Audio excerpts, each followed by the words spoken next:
Bonjour tout le monde, bienvenue à Ouvre ton jeu en studio. Et si je vous dis en studio, c'est parce que le dernier Ouvre ton jeu sur scène aura lieu le 7 décembre prochain à la salle Octave Crémazie à Québec. Et l'invité est Mathieu Dufour. Mathieu est déjà venu faire le Ouvre ton jeu en studio. Et quand il a vu qu'on en faisait sur scène, il m'a dit non, mais je veux aussi le faire sur scène. D'ailleurs, il y a d'autres invités qui veulent revenir une deuxième fois. Évidemment, deuxième fois, c'est le fun de le faire sur scène, comme on a fait aussi avec Jeannette Bertrand. Il reste des billets, c'est seulement le 7 décembre, mais si vous voulez être sûr d'avoir une bonne place, vous pouvez déjà acheter vos billets ou ouvre ton jeu sur scène.ca. Et je peux vous dire que quand on le fait de cette façon-là, premièrement, je rencontre tous les membres du Marie Club. On fait un cocktail VIP avec les membres de 13h à 14h. Ensuite de ça, le ouvre ton jeu sur scène est à 15h et à peu près, je dirais, les 20-25 premières minutes, je pige des noms des gens, vous mettez votre nom dans une boîte et si je vous pige, vous montez sur scène, vous choisissez un niveau d'ouvre ton jeu et vous répondez à une des questions et ça donne lieu à des moments incroyables. Donc, ça rend ça interactif avec vous, le public et moi, j'adore cette façon de faire-là. Il y a comme une forme d'improvisation, mais en même temps, on est basé sur l'histoire de la personne qui est devant et même des fois, il y a des standing ovations qui suivent le Ouvre ton jeu de certaines personnes qui acceptent de monter sur scène. Et en plus, il y a une autre boîte dans laquelle vous pouvez écrire des questions pour l'inviter, dans ce cas-là, pour Mathieu Dufour. Et il y a un niveau bleu sur scène et ce niveau-là, c'est les 5 questions que Mathieu pigera. Il va en choisir une et c'est donc le niveau public. Et la proximité, c'est des Ouvre ton jeu qui sont différents, mais ça fait du bien aussi d'avoir des éditions spéciales. Alors, j'espère que les gens de la grande région de Québec, ça va vous tenter de venir nous voir. Puis en plus, c'est une très grande salle, je trouve, la salle Octave Crémazie. Alors, j'aimerais ça pouvait être pleine. Alors, venez peut-être accompagner de vos amis. Je pense que vous allez passer un bel après-midi. C'est un dimanche à 15h. Ça finit vers 17h30, puis on sort de là, puis je sais pas. À toutes les fois, les gens restent longtemps pour nous rencontrer après et c'est toujours des beaux moments. Alors voilà, je voulais parler de ça. Évidemment, nos partenaires, Karine Jonca, vous le savez, Karine est partenaire depuis le début du podcast. Et ce que j'admire de Karine Jonca, premièrement, c'est une femme d'affaires qui a une entreprise avec son mari. Et c'est vraiment une entreprise familiale, complètement québécoise. Puis quand je dis ça, c'est eux, ils sont certifiés faits au Québec parce que de l'idéation à la conception même du petit pot avec la boîte, là, du produit final, tout ça est maintenant fait au Québec. Et je trouve qu'il faut souligner cet effort-là de faire travailler du monde au Québec et d'avoir des produits complètement québécois. Donc, Karine est présente dans 1000 points de vente. Donc, elle est facile à trouver. Et si vous allez sur son site web, eh bien, on vous offre 15% de rabais et le code promo est Ouvre ton jeu 15. Eros et compagnie aussi, ils ont plusieurs boutiques à travers le Québec. Vous pouvez évidemment y aller en personne, mais si vous préférez vous rendre sur leur site web pour faire des achats, eh bien, le code promo est Rose 15 pour 15% de rabais. Optoréseau, on vous le rappelle, c'est 86 cliniques de propriétaires indépendants à travers le Québec. Donc, toujours bon d'aller passer un examen de la vue.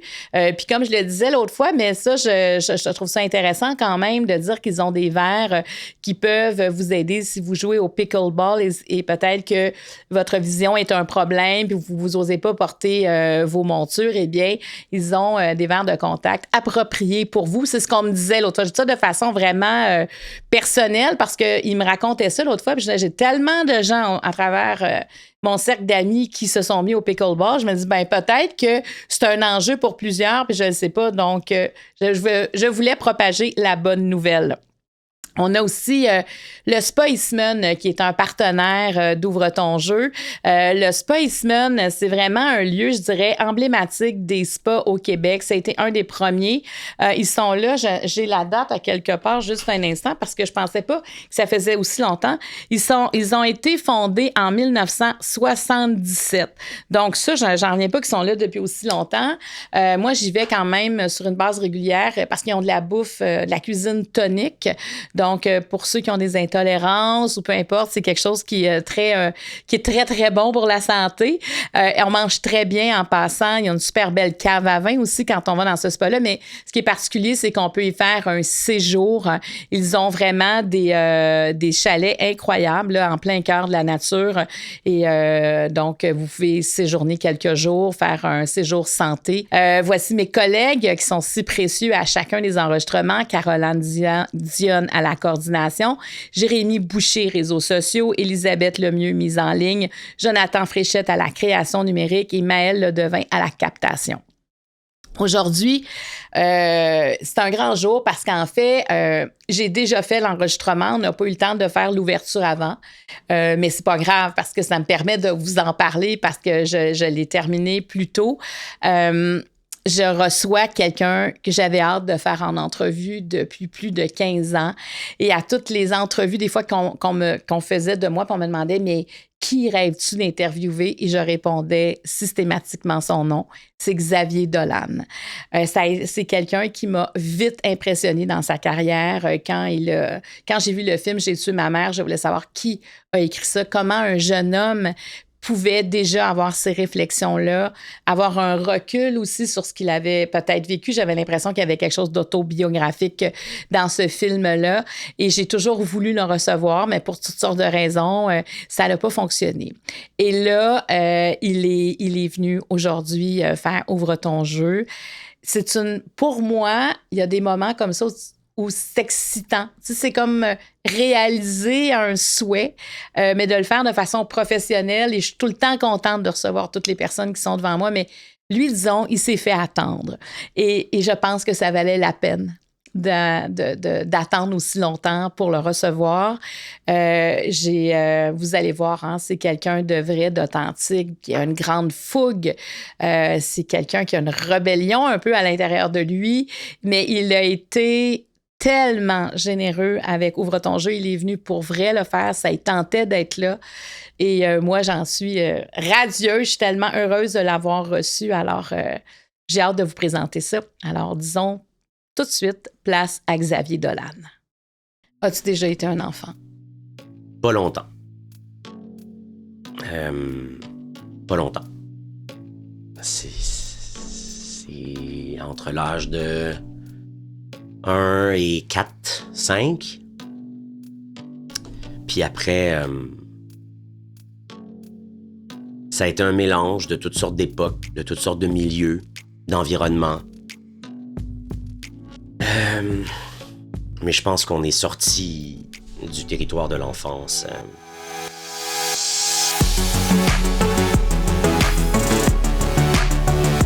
Ouvre ton jeu est présenté par Karine Jonca, la référence en matière de soins pour la peau, disponible dans près de 1000 pharmacies au Québec, et par le Marie Club, qui est un espace consacré au mieux-être où on y retrouve plus d'une centaine de classes de maîtres dirigées par des experts, disponibles sur marieclaude.com. Les jeux de table Ouvre ton jeu original et l'édition couple sont disponibles partout au Québec et sur randolph.ca. Fait qu'on est correct? Tout est beau? Bon, on peut dire que t'es pas amputé, c'est comme tu veux, là? Ouais. Parfait. Ben, je suis pas amputé. Grande nouvelle! Non, mais je voudrais commencer avec ça. J'aime bien mettre un pied en dessous de mes fesses, le gauche, le droit, peu importe, mais je sais pas, c'est comme ça, même si je mettais ma jambe par terre, c'est sûr que elle finirait par aboutir en dessous de mon trou de balle. Ça, c'est une belle introduction à notre rencontre, je pense Xavier. Que oui. Mais salut, Xavier Dolan. Salut. Je l'ai dit d'entrée de jeu dans l'ouverture, que t'étais pas à l'ouverture, mais je disais à quel point moi, je t'attendais. Je suis comme Daniel Létu dans sa chanson « Je t'attendais ». Mm-hmm. Et ça, depuis des années, pour vrai. Alors, de t'avoir là, je vois ça comme un grand privilège. Un grand privilège aussi d'exercer ce métier d'être intervieweuse et d'avoir l'honneur de rencontrer quelqu'un comme toi.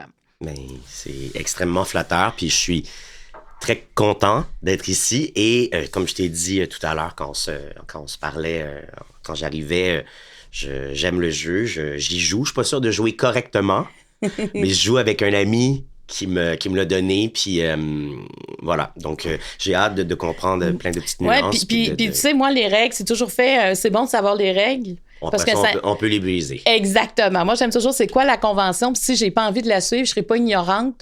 Je l'aurais fait volontairement. Mais c'est ça. Donc là, pour pouvoir mieux les briser, là, je les ai brisés avant de les connaître. Fait que, inversons la Mais t'as pas vu tendance. qu'est-ce qui est écrit. Dis-moi, comment vas-tu? Très bien. Très, très bien. Là, je sais pas si ça passe, c'est quoi le degré, le délai entre maintenant, puis faut-tu que je fasse comme si j'avais maintenant 37 ans, puis ça va être Non, mais l'année c'est genre prochaine, dans 2-3 semaines, là. OK. Quelque chose comme ça. Bon, Mettons 3 semaines. Écoute, là, ce qui m'occupe, là, j'ai tourné une pub qui me prend tout mon temps puis mon énergie, mais c'est très positif. Mais sinon, en dehors de ça, puisque, tu sais, c'est ça, moi, je peux passer des mois, un an et demi sans travailler, puis là, tout à coup, pouf, il y a quelque chose qui rentre, puis c'est extrêmement exigeant puis énergivore, alors qu'avant, j'étais en train de me pogner le cul un peu, puis d'attendre en jouant à l'Odyssée d'Alto sur mon téléphone, dans mon salon, que quelque chose se passe. Puis là, ben, c'est ça. Mais sinon, en dehors de cette petite gig-là assez prenante, ça va super bien. Le mental, le physique, tout ça. Est-ce que t'es souvent dans cet état-là? Ça faisait longtemps que je l'avais pas été. Ouais. Qu'est-ce qui te manquait? La sérénité. La sérénité. La sérénité, j'essaie de trouver le mot, une hygiène mentale et corporelle. Je veux pas dire que je me lavais pas. Non, mais depuis que j'ai commencé à prendre ma douche, ça va tellement mieux, là. J'ai découvert tout un monde de... Non, mais une hygiène de vie, puis d'habitude, tu sais, de sport, de gym... de reconnecter avec des interlocuteurs comme mon psy, comme mon... ça me rend très heureux, puis ça me permet de me confier, puis de garder une espèce de journal un peu de où est-ce que j'en suis, ce dont j'ai besoin, ce dont j'ai plus besoin aussi. Il y a beaucoup de choses qui se sont passées. Avais-tu l'impression qu'il fallait que tu fasses retomber la poussière pour justement voir clair? Ben, c'est parce qu'il y a beaucoup de retombages. Il y a eu beaucoup de retombages de poussière. Tu sais, c'est comme... Ça fait longtemps, là. J'ai l'impression que ça fait plusieurs années que je me bats contre plusieurs affaires, puis que plusieurs années faut que je laisse retomber la poussière. C'est comme ça revient tout le temps. Il y a tout le temps quelque chose qui me rattrape. Mais dès que tu bouges, t'en fais lever beaucoup, dans le fond. Mm-hmm. Parce que tu es réactif, tu provoques. Tu provoques sans vouloir. Et moi, j'apprécie ça de toi beaucoup. Tu sais, il y a des gens qu'on peut considérer comme des rebelles, mais ils le font volontairement. Ouais. Ils ne sont pas rebelles. Ils actent le rebelle. Rebel without a cause. Exactement. Toi, j'ai l'impression que, je sais pas si on peut dire rebelle, je trouve ça un peu fort, mais quand même, il y a quelque chose, je pense qu'on peut te voir. On peut dire ça, tu te reconnais là-dedans, mais incarné. C'est ce que tu es profondément. Et toute seule, tu l'es pas. C'est quand tu es en contact avec les autres que ça fait réagir. Ouais. Ben, c'est-à-dire que c'est ça, il n'y a pas d'intention. Moi, j'ai pas besoin de faire réagir, j'ai pas besoin de provoquer, j'y pense pas, c'est pas stratégique, ça fait pas partie d'une stratégie d'image ou de carrière, tu sais, moi je veux parler de ce qui me touche, je veux défendre les causes qui me tiennent à cœur, exposer les problèmes qui m'enragent, puis régler des choses, en exposer d'autres, mais c'est pas un effet, tu sais, c'est un instinct, c'est un besoin. Donc, oui, ben, je suis quelqu'un de réactif, je suis quelqu'un de sanguin, parce que tout ce que je fais dans la vie, je le fais de manière entière, puis amoureuse, puis ardente, puis excessive. Donc c'est un peu c'est un peu l'histoire de ma vie d'apprendre à dompter ces instincts-là, ces ardeurs-là, de choisir son moment, tu sais, pour des fois rugir, puis d'autres fois, ben, se taire, tu sais. C'est très difficile. Puis, quand t'es une figure publique, ben, il y a énormément de choses que tu contrôles pas. Donc, tu es en réaction à des choses que tu n'as pas choisies et à des moments que tu n'as pas choisis. Donc, disons qu'on n'a pas, on n'exerce pas un grand contrôle, oui, sur nos vies nécessairement, puis sur le moment de réaction, le temps de réaction, tu sais, les gens qui n'ont pas à composer avec une image publique ou avec, tu sais, qui ont une intimité totale, ben, ils font bien ce qu'ils veulent, tu sais, personne ne le saura jamais, puis ils n'ont pas de compte, pardon. À rendre, ils ne sont pas redevables. Non. Mais en même temps, ce que j'entends présentement, c'est que tu as installé une routine. Et ça, tu contrôles ta routine. Exactement. Et ben, c'est ça. En parlant de contrôle, c'est accepter justement ce que je contrôle et ce que je contrôle pas. Mais il faut déjà que tu en contrôles. Fait que là, tu as repris comme un contrôle sur ton quotidien, en tout cas. Et sur mon quotidien, puis justement, dans l'acceptation de... Des fois, je réalise que j'ai... En fait, pas des fois. Je réalise que j'ai longtemps été en combat contre des problèmes, puis que dans l'adversité, je voulais trouver un coupable ou j'étais juste en crise qu'il y ait quelque chose qui fonctionne pas. Tabarnak, pourquoi ça marche pas, esti? Ça devrait... Puis je réalise à quel point... T'as dépensé... Oui, à quel point... T'as passé beaucoup d'énergie là-dedans. Ouais. Alors que j'aurais pu investir cette énergie-là dans la résolution de ces problèmes-là. Puis finalement, ben... ça peut être des gros problèmes comme des petits problèmes, mais tu sais, sur un plateau de tournage, par exemple, il y en a tout le temps des petites affaires qui... Puis à un moment donné, ben, on peut gosser, puis se pogner, puis être en crise, mais il n'y a rien de plus efficace quand même que de trouver une solution, puis de ne pas être dans la réaction, d'être dans la résolution, tu sais. Est-ce que tu es prête à ouvrir ton jeu? Est-ce que tu es prêt? Ça fait 1 heure que je suis arrivé et que j'ai commencé cette phrase-là. Bon, voilà. Alors, le niveau vert, c'est des questions d'ordre général. Niveau jaune, c'est des questions plus spécifiques. Niveau rouge, c'est des questions personnelles. La question pour le niveau Patreon, c'est la question Spaceman. Le niveau Eros et compagnie intime et sexuelle. Et la question Optoréseau, c'est celle... Celle qui fait toujours... En fait, c'est la dernière question. Puis on se quitte toujours bien avec cette question-là. D'accord. Et tu as ton joker. Donc, si à un moment donné... J'en ai juste un, hein? Oui, tu en as juste un. Alors, tu sais, si tu veux plus répondre, tu veux passer à autre chose, dès que tu le mets, je passe à un autre appel, une autre question. Okay. Alors, tu peux les brasser sur la table. Elles sont quand même assez grosses, ces cartes-là. Tu vas m'en donner 5. Est-ce que tu t'es 5, je t'en donne 5 au total. Ouais. Est-ce que tu t'es déjà fait tirer aux cartes? Ou, Oui. Ah oui? Oui. Est-ce que tu y vas régulièrement? Ou... J'y vais pas. Il y a quelqu'un qui me l'a fait dernièrement, un masseur. C'était super, puis c'était au tarot. Puis c'était impressionnant à quel point il y avait un alignement avec... pas un alignement de « Ah, ça me tente que ce soit ça, puis que ça marche. » Fait que non, c'était vraiment assez foudroyant à quel point... Ça marchait, tu sais. OK. Tu vas m'en donner 5. Là, j'ai brassé ça, mais tu veux que je brasse toutes les piles? Tantôt, ouais, une à la fois. OK. Fait que là, je t'en donne... 5. Vertes. Vertes. 5 vertes.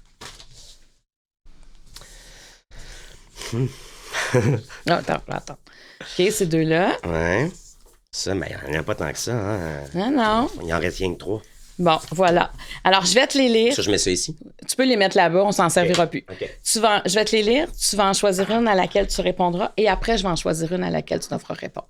Okay. On répond à 2 questions de celle-là. Quelle importance accordes-tu au regard des autres? Quelle place prend l'amitié dans ta vie? Quel est ton pire défaut? Comment réagis-tu à l'autorité? Qu'est-ce qu'on te reproche le plus souvent? Mm-hmm. Ça, c'est toi qui as préparé toutes ces belles questions-là pour moi, hein? Oui! Tu me connais bien. Peut-être même mieux que je me connais moi-même. J'en choisis une. Ouais.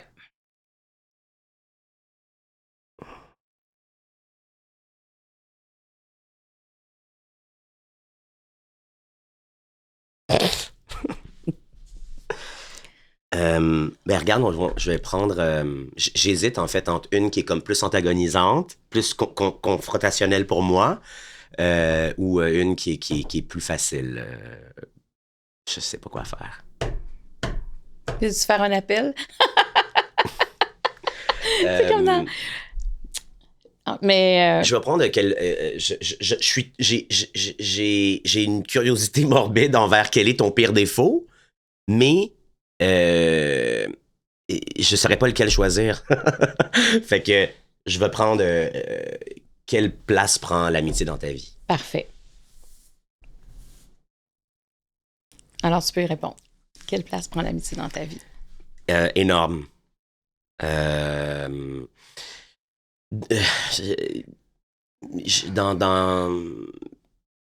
Vraiment, l'amitié prend une place vraiment énorme dans ma vie. J'ai toujours eu des amis qui ont été des phares, en fait, dans la nuit, dans la tempête, mais aussi des repères, même dans la quiétude. Tu sais, j'ai toujours gravité vers l'amitié. La famille est très... J'imagine qu'on oppose toujours... Si c'est pas l'amitié, alors c'est la famille. On a tendance souvent à les comparer.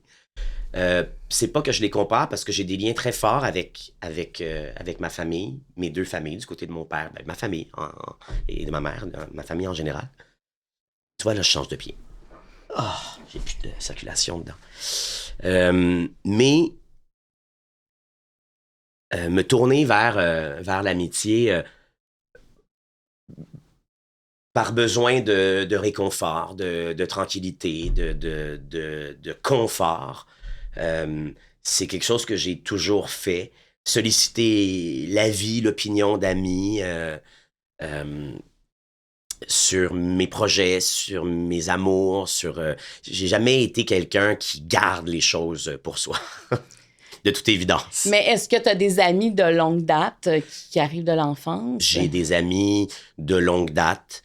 J'ai des amis nouveaux. C'est quelque chose que j'aime cultiver, l'amitié. J'aime en découvrir. J'aime les entretenir. Je peux pas dire que j'aime m'en débarrasser, mais c'est vrai que j'entretiens pas de rapports conflictuels ou toxiques, ou alors j'aime les régler. J'ai un respect. L'amitié a une place tellement énorme dans ma vie que je la respecte assez pour avoir besoin de confronter mes amis autant que j'ai besoin qu'eux puissent me confronter aussi et me confrontent. J'aime quand des amitiés grandissent aussi. C'est précieux pour moi de porter un regard vers le passé puis de me dire « Ah mon Dieu, tu vois, avec cette personne-là, j'étais là. Après ça, là. Puis après ça, là. » Puis on a évolué, on a changé positivement. Et j'ai eu des grandes époques d'amitié dans ma vie.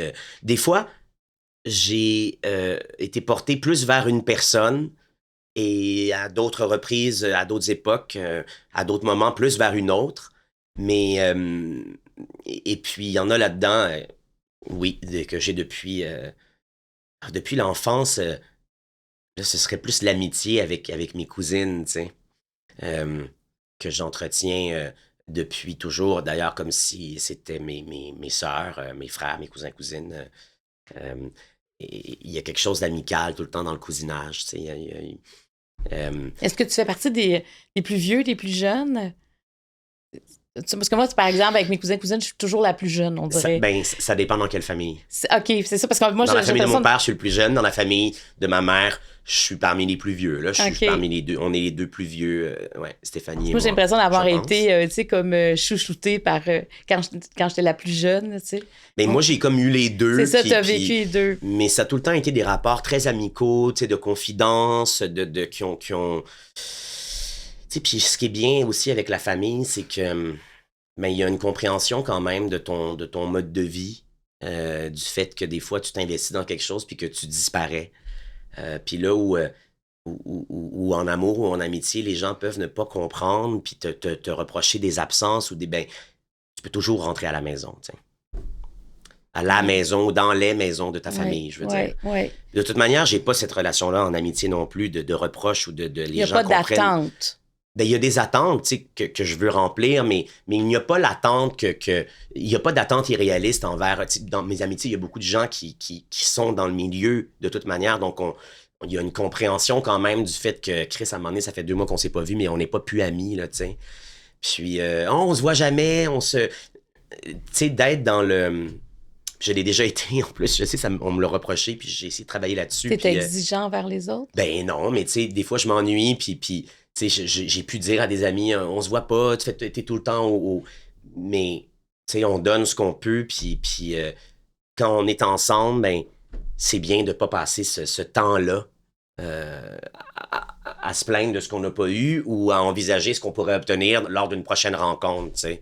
Mais là, on va se revoir bientôt, là. Mais là, on se voit là, Chris, tu sais. On est ensemble là, on déjeune, puis ça, profitons-en, puis mais pour en conclure sur la place que prend l'amitié, une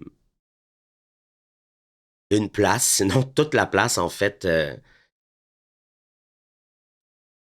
Je mange avec mes amis, je dors avec mes amis, je pars en voyage avec mes amis, je m'entraîne avec mes amis, je fais des films avec mes amis, je fais des films puis je me fais des amis, tu sais, tout dans ma vie se fait il y a rien en tout cas qui se fait dans la distance ou la froideur où il y a tout le temps finalement une dynamique amicale qui se met en place.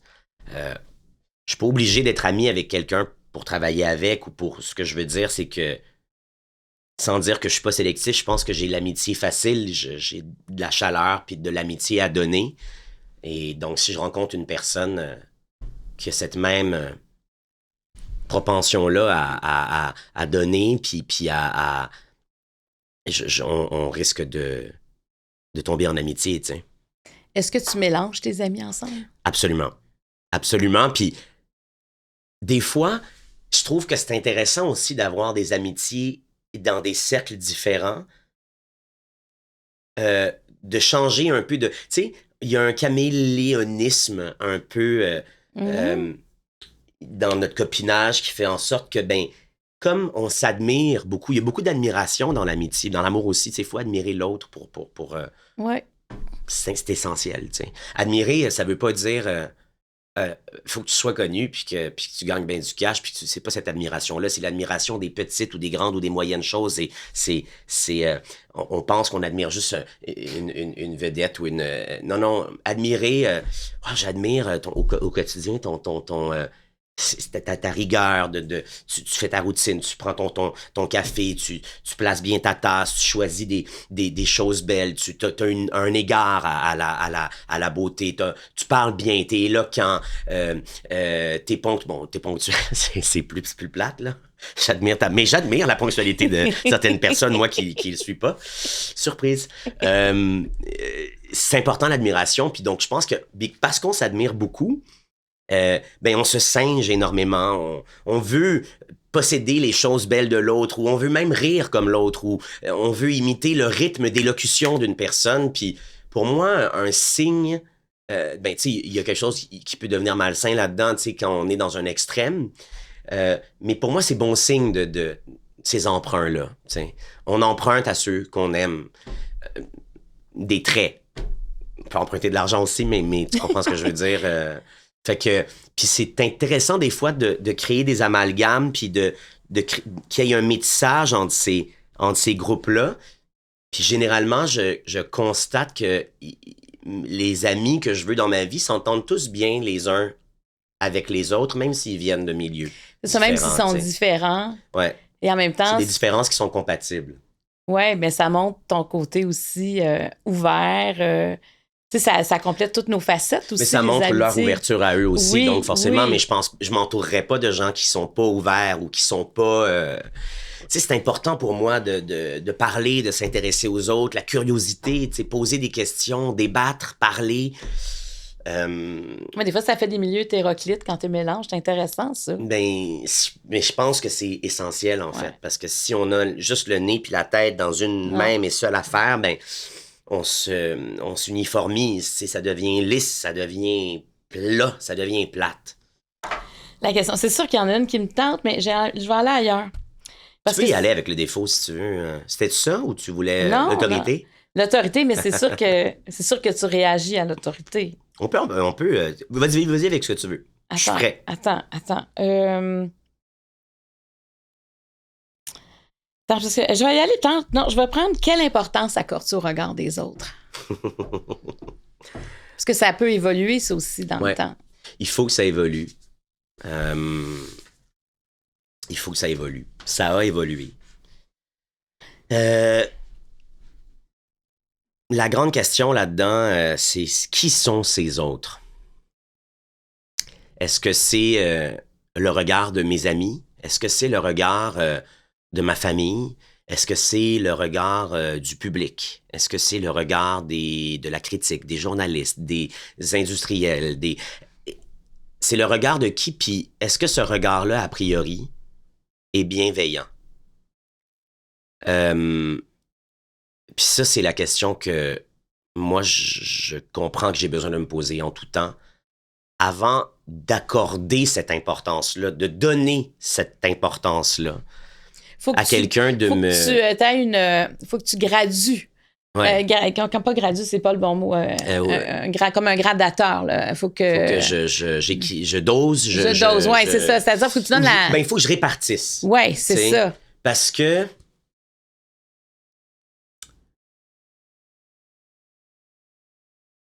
Ben... Parce que ton intensité, sinon, serait toujours la même. Ouais, mais aussi parce qu'il faut que je me protège là-dedans. Puis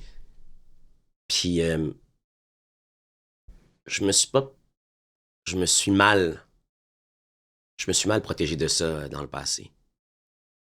J'ai donné beaucoup de temps de ma vie, beaucoup d'énergie, beaucoup de haine, donc d'amour, parce que c'est des sentiments, je trouve, qui ont une mutualité, qui ont une intensité très proche. Mm-hmm. Bien qu'il soit très différent. On n'est pas dans l'indifférence. Non. On est dans quelque chose qui fait réagir. Dans les deux cas, tu réagis. Ouais. Puis, je me suis laissé être blessé, Puis ça vient aussi du fait que, ben, le regard des autres compte, oui, pour moi, parce que les autres, c'est mon interlocuteur. Moi, je fais pas ça tout seul, là, faire des films. D'abord, alors évidemment, je le fais en communauté, quand on les crée, mais je veux dire, je les adresse à quelqu'un. Moi, je m'adresse à ces autres. Fait que c'est sûr que si tout le monde m'haït, puis que tout le monde dit, lui, c'est un esti, puis il parle en trou de cul de poule, puis il se prend pour un autre, ben, je fais, ah ouais, ben là, OK, on dirait qu'il y a un dénominateur commun, ou que j'ai des trucs à changer, ou des trucs à... Puis après ça, ben, ça fait partie de la game, je dirais. C'est pas vraiment la game de se faire critiquer parce qu'on fait des films, c'est plus...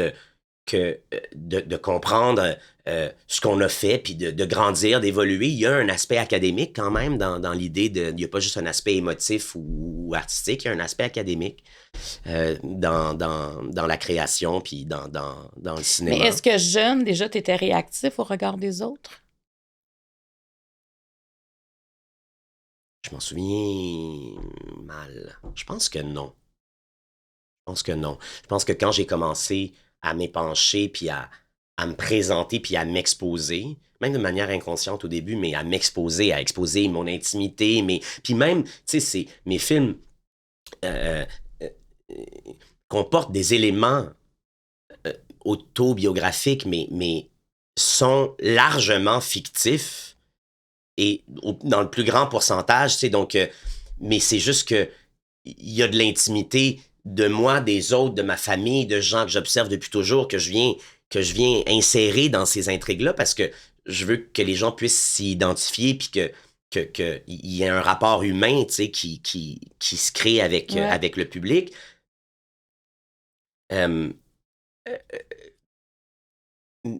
J'ai perdu ce que j'étais en train de dire. Tu me demandais si jeune, Ouais, c'est ça. Mais je me souviens pas si le regard des autres comptait, mais à partir du moment où j'ai commencé à me raconter, ben, tu sais, ces films-là, dans le fond, c'est ce que je pense, c'est ce que je suis, c'est ce que j'ai à dire. J'ai besoin du regard des autres. Je pourrais pas ne pas l'avoir du tout. Je pourrais pas m'en détacher complètement puis m'en calisser. À contrario, j'ai jamais compris des réalisateurs puis des réalisatrices qui me disent « Ah, moi je lis pas ça de la critique. Lis pas ça. Pas besoin de ça. J'ai jamais lu une critique de ma... » Je suis comme « Ah ouais? Tu peux pas savoir ce que juste un peu ce que les gens pensent que il y avait dans cette phrase-là un mépris de la critique qui, moi, me déplaisait, tu sais. Parce que, ben, quand c'est constructif, la critique, quand c'est pas personnel ou qu'il n'y a pas de biais malveillant, ben, alors c'est intéressant. Moi, à un moment donné, ben, Les Amours imaginaires, il y avait un critique qui avait écrit, c'est parce que là, tu sais, on passe d'un clip de musique à l'autre. Fait que là, tu sais, il n'y a pas beaucoup de matière entre les deux, puis à un moment donné, ça fait rien qu'une série de clips de musique. J'étais comme, ben ouais, ben oui. C'est un film musical, après ça, je le dédie pas. Mais je trouvais ça intéressant, tu sais, de comprendre que tout est une question d'équilibre, puis qu'à un moment donné, ben, s'il y a trop de successions clipesques de musique, on peut pas s'investir émotivement, tu sais. On peut se dire, ah, c'est beau, ah, le ralenti, ah, la robe, ah, la chanson, tout ça, mais un film, c'est une histoire qu'on raconte. Ça, c'est pas juste des images. Mal intentionné. Ben, c'était pas mal intentionné, c'était juste factuel. C'est ça, c'était factuel. Donc ça, c'est intéressant. Là, tu le prends, t'apprends de ça. Ben, et j'ai appris de ça à un moment donné aussi. Ah, c'est rien que des ralentis, c'est rien que des... J'étais comme, hein, oui, il y en a beaucoup, des ralentis. On pourrait en mettre moins. On va en mettre moins dans le prochain. Moi, en fait, ma grande rupture avec le monde de la critique a existé dans ma vie parce que j'aimais ça. La critique.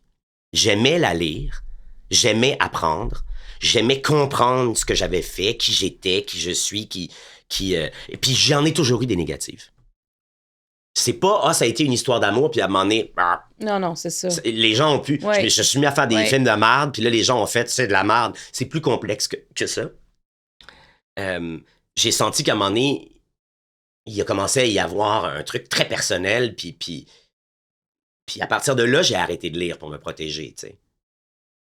Donc, on vient à cette protection-là qu'on se doit à soi-même, parce qu'à un moment donné, ben, j'ai compris que, oui, ça me servait plus à rien. Je dis pas qu'il y en avait pas qui étaient encore pertinentes, mais je pouvais pas prendre le risque de m'aventurer dans une lecture qui finirait par me heurter, par me faire du mal, par nourrir des insécurités obsessionnelles qui me font pas grandir, mais qui font juste me retourner encore plus sur moi-même, puis créer des doutes avec lesquels je peux rien faire. Puis ce que tu dis, on crée pas avec des doutes. Mais ce que tu dis, ça s'applique à plus. Mais oui.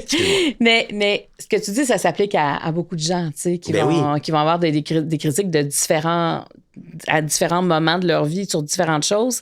Et c'est doser l'importance. Parce que si tu te mets à douter, à changer pour une personne qui a critiqué et que tu t'éloignes de toi, tu sais... Puis changer quoi, tu sais? Tu sais, parce que le regard des autres... Tu sais, quand une critique, c'est basé sur un jugement de valeur ou une projection de la personne, d'une idée qu'elle se fait de toi, sur toi...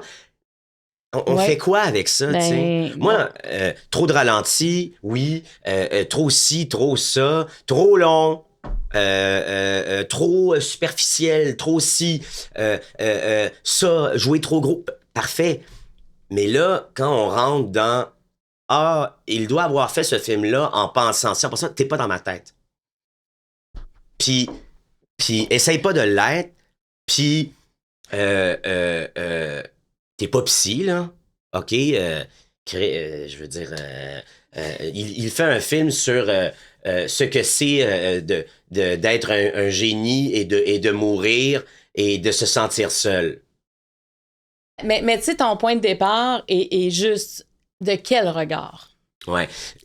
Choisir, oui, le regard, que ce soit dans un film, si ça a trait à ce film-là, si c'est quelque chose que je peux changer. On revient aussi au contrôle. Est-ce que je peux contrôler ça ou est-ce que je peux pas contrôler ça? Si tu m'haïs, puis que tu trouves ci, puis que tu trouves ça, puis que t'haïs la personne que je suis, puis que je te tape sur les nerfs, puis que... je peux pas changer ça à travers un film ou à travers un choix cosmétique ou artistique ou narratif. Alors, ça me sert à rien. Donc là, tu es dans une période où c'est comme si tu es en apprentissage de doser les réactions face au regard des autres. Est-ce qu'on pourrait dire ça? J'ai commencé il y a un moment. Ça fait un moment que j'ai commencé à me dire, bon, je veux pas lire les critiques pour tel film. Puis on me dit, mais il y en a des bonnes, hein? J'étais comme, ouais, je veux pas les lire. Je veux pas... non, je veux me concentrer sur mon travail. Après, on est en train de donner une importance capitale quand même à la critique, alors qu'il y a les critiques aussi que nous font nos amis, que nous font... Ben oui, moi, c'est ça aussi le regard des autres. Ben, c'est pas juste le regard dans l'espace public. Non, puis le regard sur Reddit d'une fille qui dit « En tout cas, je l'ai croisé dans la rue, puis il était bien bête. » OK, mais là, tu comprends? Moi, ce journée-là, là, ma grande-tante venait de mourir, fait que je te dois rien, ma chose, puis c'est plate, mais aller faire du millage là-dessus, puis j'ai été figurant sur un plateau et j'ai vu cette fille-là et elle était bien fraîchière. Et OK, là, la gang de pas de vie de Chris, là, qui passent leur temps à casser du sucre sur le dos des gens en mettant leur grain de sel sur ce que ces gens-là pensent, que ces gens-là ressentent. Cette culture-là, moi, ça m'écoeure. Je veux rien savoir de ça. Et donc, si on parle de si les autres, c'est ces autres-là, ça sert à rien d'en parler pour moi. C'est toxique, c'est vain, et il n'y a rien de bon, il n'y a rien d'efficace, il n'y a rien de constructif, il n'y a rien de productif qui peut ressortir de ça. Donc, il faut donner de la valeur juste à ça pour passer au travers du regard des autres. Tu sais qu'il y a des gens, toute leur vie, vont se restreindre parce que qu'est-ce que les autres vont penser? Toi, t'avances. Après ça, tu te protèges. Mais j'y pense quand même. Mais quand on peut pas, c'est pas une porte ouverte ou fermée. Mais quand tu fais... Je te dis ça, il y a le faire puis il y a le mettre en pratique. Mais quand tu fais, mettons, là, quand t'écris, quand tu vas faire ta mise en scène, est-ce que tu penses à ça? Est-ce que tu dis, ça va me faire rentrer dedans parce que je me... Non. C'est ça, là, t'es libre à ce moment-là. Mais je pense au public. Oui, tu penses au public. Est-ce que ça va intéresser le public? Mais ça, puis je pense à moi, donc. Moi, je fais partie du public. Mais ça, c'est... Moi, j'écoute des films grand public aussi, puis des séries, puis moi, je suis... T'as-tu une vie normale, toi? J'ai une vie, surtout en termes de ce que je regarde, je vais te dire, c'est pas mal normal, là. Mais j'ai des opinions, puis il y a des trucs que je trouve plates, puis il y a des trucs que je trouve fascinants, puis des fois, c'est... Mais t'écoutes-tu la télé, là? T'écoutes-tu des séries? Ouais. T'écoutes-tu... Ah oui. Ouais. Oui, j'écoute des séries. J'écoute la télé. J'écoute des séries américaines, québécoises, suédoises. J'écoute des films. J'écoute des gens. J'écoute... je suis un consommateur de contenu. Mais je pense au public quand je crée, parce que je pense à, est-ce que l'histoire que je raconte est claire?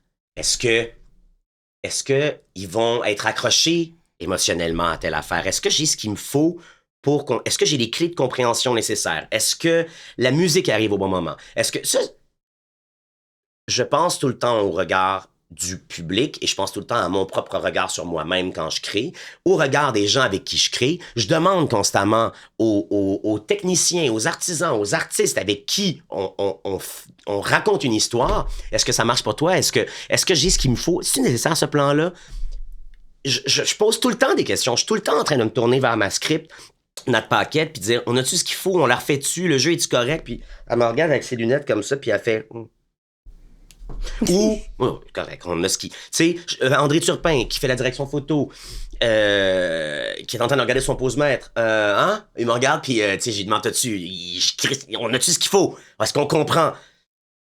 On est tout le temps en train de se remettre en question. Je veux pas douter de moi, parce que ça me sert à rien, mais je peux douter de mes choix, et par douter, j'entends les remettre en question, parce que c'est juste sain pour moi. C'est juste l'hygiène créative, c'est ça. Oui, puis t'es bien entouré aussi. Mais moi, tu sais, si j'écris quelque chose, je fais non, c'est parfait, je fais rien. C'est parfait de même. Je fais pas une virgule, c'est ça. Ça, c'est le texte, c'est... puis touchez pas à mon texte, puis après ça, au montage, touchez pas à ce plan-là, puis après ça, c'est facile, c'est moi qui écris, puis qui réalise, puis qui monte. Fait que, mais même dans ma tête à moi, je pourrais développer une affection ou un certain orgueil autour de « Ah, il est tellement beau ce plan-là », mais il sert à rien dans la scène. À la fin qu'on le met pas. Oui, mais c'est un beau plan. Là, j'ai l'air vraiment, mon Dieu, c'est complètement bipolaire ce qui se passe présentement, mais ce dialogue-là avec moi-même, tu sais, en tant qu'artiste, il est important, mais il est aussi facile parce que pour moi, tout ce qui compte, c'est l'histoire, c'est le récit. Ouais. On s'en calisse de la réplique. Si tu veux écrire un scénario dont on garde toutes les répliques, puis toutes les didascalies, puis où on fait toutes les affaires, puis où on change rien, écris un asti de livre. Un scénario, c'est en mouvement. Un scénario, ça ne peut que devenir un film. Ouais, puis pour devenir un film, il faut pouvoir faire des choix ensemble artistiquement. Mais ce que tu enlèves, on ne le sait pas. Moi, c'est ça. Quand je regarde ton film, je ne sais pas ce que tu as enlevé. Mais j'ai enlevé quelque chose qui, je le pensais, puis ou je le pense encore idéalement, nuisait à ta compréhension ou t'étais pas nécessaire à ta compréhension ou faisait en sorte que tu te dises, bon là, on a compris, puis on n'est pas obligé d'appuyer, puis tu vois cette réplique-là, c'était trop, il me semble que j'aurais compris avec un regard, puis effectivement, tu le sauras pas, puis donc ça peut pas te faire de tort. Non, exact. Mais ça, c'est ça. Ce regard-là envers moi-même, ce regard-là du public, de ce qui peut éventuellement penser. On revient aussi au respect de l'intelligence du public. Ça, ce regard-là m'importe. Puis j'en ai besoin pour avancer. J'en ai besoin pour évoluer, moi. Puis le regard, ou plutôt... disons, de ces autres dont on a parlé plus tôt, que ce soit sur les réseaux sociaux, que ce soit dans des critiques plus fielleux ou biaisés, ben, ce regard-là, est-ce que c'est vraiment un regard ou est-ce que c'est plus... on sent que c'est de travers, puis c'est les bras croisés. Est-ce que ça vaut la peine? On va nulle part avec ça. C'est ça, exactement. On va nulle part avec ça. Donc, il ne faut plus que tu perdes l'énergie avec ça. Non.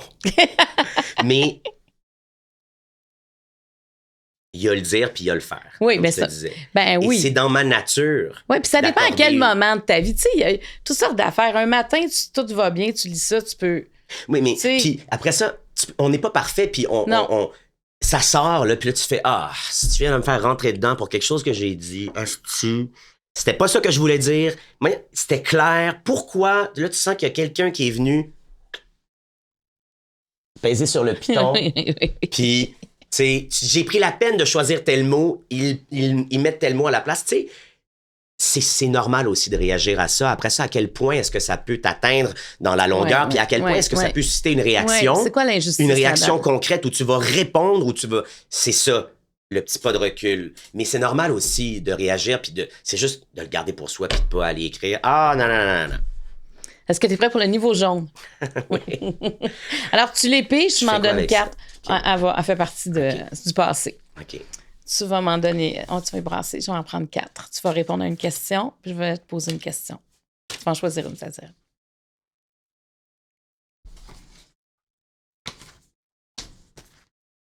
Tiens. Oh non, c'est toi, c'est ton jeu. OK. Merci. Ça ici? Ouais. J'ai mis une par-dessus l'autre et une à côté de l'autre. C'est comme tu veux, c'est ton jeu, tu t'en vas avec, après ça t'appartient. Ça va être anal rétentif, puis ça va être à l'équerre comme ça ici. OK, ça c'est important. Oh, là, ça me déplaît beaucoup ce qui vient de se passer ici. T'as-tu vu? Elle glisse constamment. Il y a un angle dans la table. Menuisier? Okay, alors ça te dérange. On fait ça comme ça, puis on met la pomme dessus. Il se passe beaucoup de choses dans ta tête, là. Ouais, excuse-moi, pardon. La vivance vient de kicker, puis... J'adore ça. OK, donc là, ça va bien? Ça va? Oui. Toi? Donc, si c'est croche, ça marche pas. Bon, ben parfait. Donc, applique les règles, place les cartes, fais ce que tu veux. Moi, je veux que tu sois bien.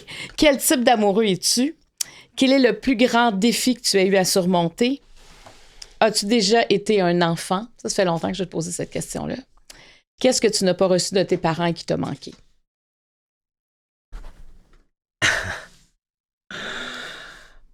Parfait. T'en choisis une. Est-ce qu'il y en a une qui t'interpelle? Elle m'interpelle toutes. Mais... Où t'as envie d'aller?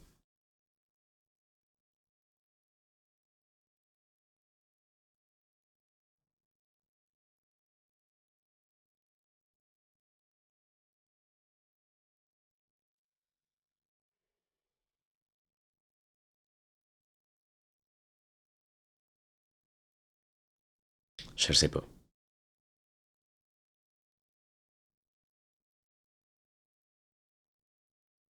Je vais prendre quel type d'amoureux es-tu?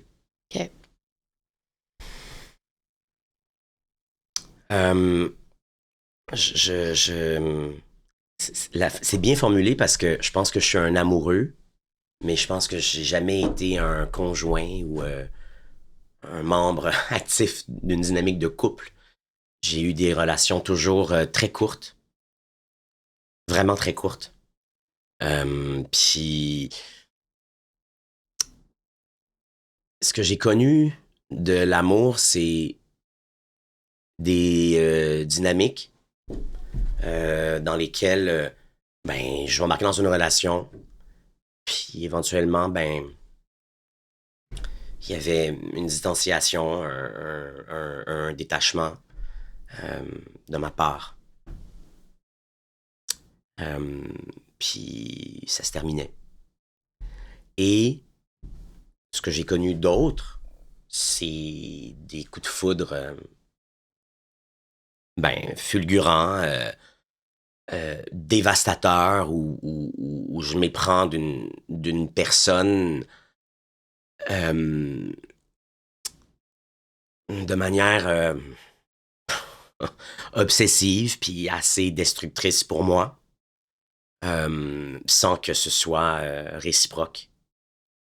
Euh, Cette propension-là, on l'a bien, dans les dernières années, je te dirais dans les 10 dernières années de ma vie, on en a souvent profité à mon détriment. Je pense des gens, tu sais, qui voulaient obtenir des choses ou qui comprenaient que j'avais un faible pour eux, puis qui voyaient peut-être des opportunités ou qui voulaient euh, Puis tu t'as pas. être dans notre lumière. Tu sais, il y a des gens qui veulent Mm. des fois être dans la lumière, puis je me suis réconcilié avec cette idée-là parce que je comprends c'est quoi l'opportunisme, tu sais. Euh, je comprends, en tout cas, je comprends c'est quoi l'ambition, de vouloir réussir, d'avoir peur de rien. C'est juste que ce que je comprends pas, puis j'ai toute ma vie, je me suis battu contre ça et pour ne jamais faire ça. Euh, Puis si jamais je l'ai fait, euh, d'ores et déjà, je m'en veux. Je m'en veux de pas m'en souvenir. C'est encore pire. Puis je m'en veux d'avoir pensé de cette façon-là, mais contre l'idée je disais, je me suis battu toute ma vie contre l'idée d'utiliser quelqu'un à qui on donne rien pour obtenir quelque chose. Ça, moi, je pourrais pas le faire. Je pourrais pas vendre à quelqu'un l'idée que je l'aime, que je peux l'aimer pour obtenir quelque chose en retour, Et pour toi? Et toi? goûter à son succès, pour être dans sa lumière, pour obtenir ses faveurs, pour être vu auprès d'elle ou auprès de lui. Je serais pas capable de faire ça. Mon corps entier se rebellerait contre cette situation-là. Puis, On te le fait. malheureusement, c'est quand même quelque chose d'assez fréquent comme comportement. Je l'observe autour de moi. J'ai des amis qui en sont les victimes. Euh, Ce qui est compliqué aussi avec ces situations-là, c'est qu'il y a tout le temps une véritable affection à la base. Donc, c'est pas entièrement faux et artificiel. Je suis pas un imbécile non plus, tu sais. Il y a tout le temps une part de vérité sur laquelle on peut se baser, puis qu'on peut évoquer aux autres, qui vont faire en sorte qu'on confirme que oui, il y a un potentiel amoureux, oui, il y a un... Mais fondamentalement, tu réalises que dès le départ, il n'y a jamais eu d'intention chez la personne que ça aille plus loin. L'intention de te donner ça. Qu'en fait, c'était de l'opportunisme à travers le sentiment amoureux. Et comment on se remet de ça? C'est une trahison? Est-ce que tu vois ça comme ça? On s'en remet à chaque fois, mais ça use. Ça, c'est ton côté passionné qui ressort à ce moment-là? Oui. Ouais. Et on nourrit ta passion. En tout cas, on laisse vivre cette Oui, passion-là. mais c'est épuisant parce que il y a énormément de solitude dans cette passion-là. Puis des fois, tu sais, généralement, l'autre s'organise pour nous donner ce qu'il faut pour l'entretenir. Le mais feu reste allumé. Et sans jamais satisfaire, ou puis par satisfaire, je veux pas juste dire fourrer ou non. Non, mais Satisfaire, ça peut être embrasser, prendre, étreindre. Oui, ça peut être par l'amour, mais il y a quelque chose d'incomplet, puis on vit dans une attente. est-ce que tu as l'impression que tu n'es pas assez dans ce temps-là pour avoir l'autre complètement avec toi? Non, je pense pas que je me dis que je suis pas assez. Je pense que je comprends que ça dépend pas de moi. Je pense que ça dépend de l'autre, puis Mais dans l'attente, là, quand tu es en attente, as-tu l'impression que c'est parce que tu n'offres pas assez? Est-ce qu'il faut que tu donnes plus? ben, je pense que c'est ce qui finit par arriver, tu sais. Tu sais, moi, quand ce genre de situation-là intervient ou dans ma vie, quand je rencontre une personne comme ça, je me dis souvent, ça va me coûter cher. Ça va me coûter cher de resto, ça va me coûter cher de... Hey, je suis à Paris en promo pour un film. Viens passer le week-end. Ah, t'es sûr? Ben oui, viens. On me paye l'hôtel, puis moi, je vais te payer un billet avec mes points Aéroplan, puis ça coûte cher. Ça coûte cher, ces passions-là, puis ça coûte cher humainement aussi. Et qu'est-ce que tu vis dans ces passions-là qui fait que tu reproduis ça? Juste une intensité. Je vis pas une mutualité, je vis une intensité. Et qu'est-ce que ça te fait de vivre cette intensité-là? Je pense que ça me nourrit. Parce que tu es bien dans cette zone-là d'intensité. Ben oui, on est bien. On est bien quand on n'est pas confronté. Mais tu décolles un peu de la réalité. Exactement. On est bien quand on n'est pas confronté à la réalité. C'est ça. On est très bien. C'est ça. On est bien parce que tout est possible. Tu fais un film. Oui. Fait que Il y a comme quelque chose de la notion du cinéma où puis, la réalité... Puis quand cette réalité-là est confrontée à un décrochage ou à une déception, il y a un vertige. Il y a comme une chute de 8 étages dans les tripes, dans l'estomac. On tombe, là. Mais c'est aussi intense que tu reçois le bon texto au bon moment, puis qui entretient encore cette vision-là de la réalité que tu souhaites entretenir, que tu souhaites nourrir. Et là, tu t'envoles, puis tout est léger, puis tu visualises, tu rêves, tu te vois... tu sais, il y a un meme que j'aime beaucoup sur Instagram qui est tellement niaiseux, mais qui est tellement juste. Puis c'est juste écrit, tu sais, comme... know your... me... I have to keep my distances. Tu sais, il faut que je garde mes distances quand je tombe... Quand j'ai un kick, tout ça.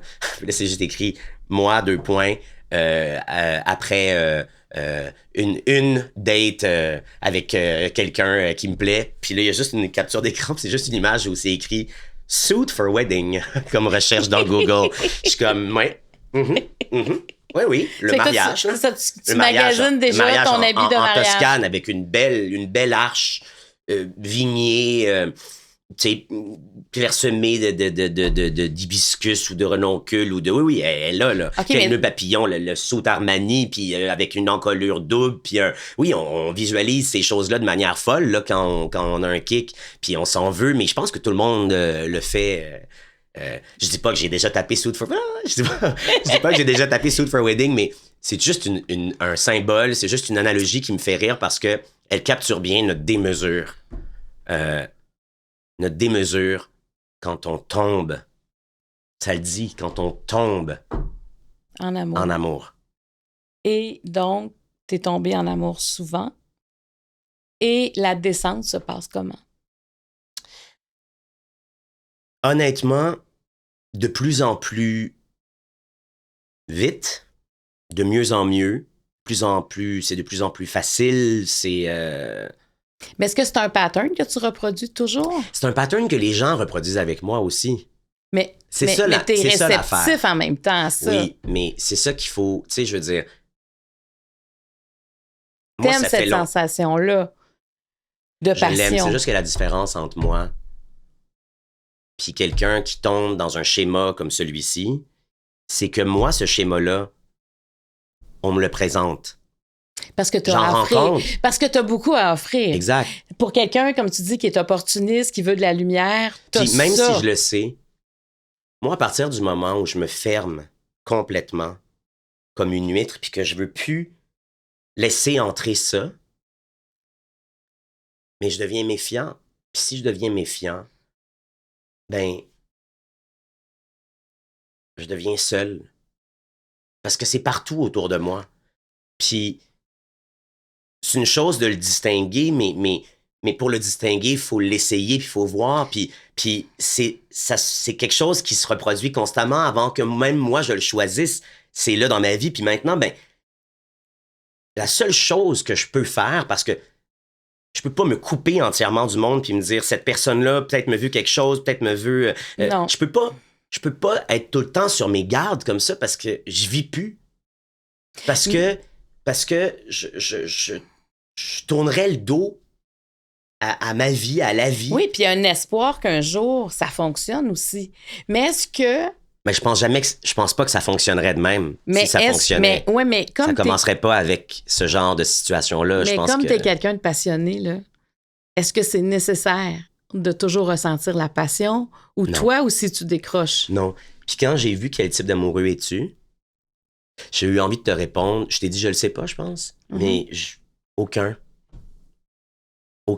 type d'amoureux. Mais à quel... Je recherche pas ça dans ma vie. Je me réveille pas le matin en me disant, oh, ce serait le fun de... Mais tu penses quand même à ton mariage? Non, c'était une image. OK, je comprends, mais tu avais quand même beaucoup de détails. Mais... Oui, c'était pour te faire rire. OK, mais moi, je l'imaginais. Je t'imaginais, je t'ai vu dans l'arche. Je voyais pas l'autre. Je savais pas c'était qui Ce l'autre. serait probablement, oui, en Armanie, mais peut-être pas avec une encolure. En tout cas, regarde, c'était juste une façon de faire. C'était juste une tournure, mais je recherche pas ça activement. Je me mets pas dans des situations où je peux tomber dans un panneau où après ça arrive, ça se présente. Ce que moi, je peux faire différemment maintenant, que je suis outillé pour faire différemment maintenant, c'est poser mes limites. Puis, quand je sens que je suis tombé dans un piège, confronter l'autre. Puis dire, écoute, moi, tu m'as fait sentir ça. Parce qu'à partir du moment où j'ai perdu quelque chose ou que je l'aurais pas ou que je vois que je suis tombé justement dans un piège où la seule façon de retrouver une dignité puis une forme de contrôle sur la situation, puisque je peux pas contrôler les sentiments de l'autre, la seule chose que je peux contrôler, c'est ma dignité puis d'obtenir des réponses à des questions puis de pouvoir partager aux gens pourquoi tu as fait ça.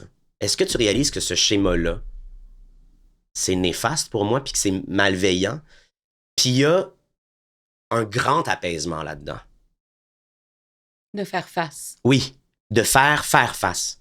De faire, oui, parce que... Puis après, ça a toujours mené à des conversations intéressantes parce que généralement, les gens font pas « Hey, puis ils s'en vont, puis ils se braquent. » Ils font souvent « OK, ben excuse-moi. Puis là, on parle, puis ils me disent « Mais en même temps... » Puis là, ben des fois, oui, les gens sont pleins de marde, puis c'était tout du faux. Mais des fois aussi, ils font « Non, mais en fait, moi, je suis là, je te suis. » Puis là, tu es comme « Ah, OK. » Fait que finalement, ça peut marcher, puis il y a un bout de chemin à faire ensemble. Finalement, après, ben là, les choses se réajustent, puis ça devient des amitiés qui sont encore plus fortes. J'évacue pas non plus j'évacue pas ces dynamiques-là de parce ma vie entièrement. Je suis pas face. punitif. Ouais. Mais j'ai besoin de faire face pour pouvoir continuer, puis j'ai besoin de dire « Ça m'a fait mal. » Puis fais pas ça à quelqu'un d'autre. C'est le seul pouvoir que je peux retrouver, tu sais. Puis c'est pas que je recherche du pouvoir, c'est que si j'ai été blessé, j'ai pas le besoin de me venger, mais j'ai le besoin de dire puis de nommer, ouais. Nommer nommer, c'est le même pouvoir aussi que choisir. Tu sais, choisir le regard des autres, choisir ses autres, ben nommer, dire. Et c'est des choses qu'on a tendance à acquérir très tard dans la vie, puis qui sont entrées dans la mienne récemment. Nommer,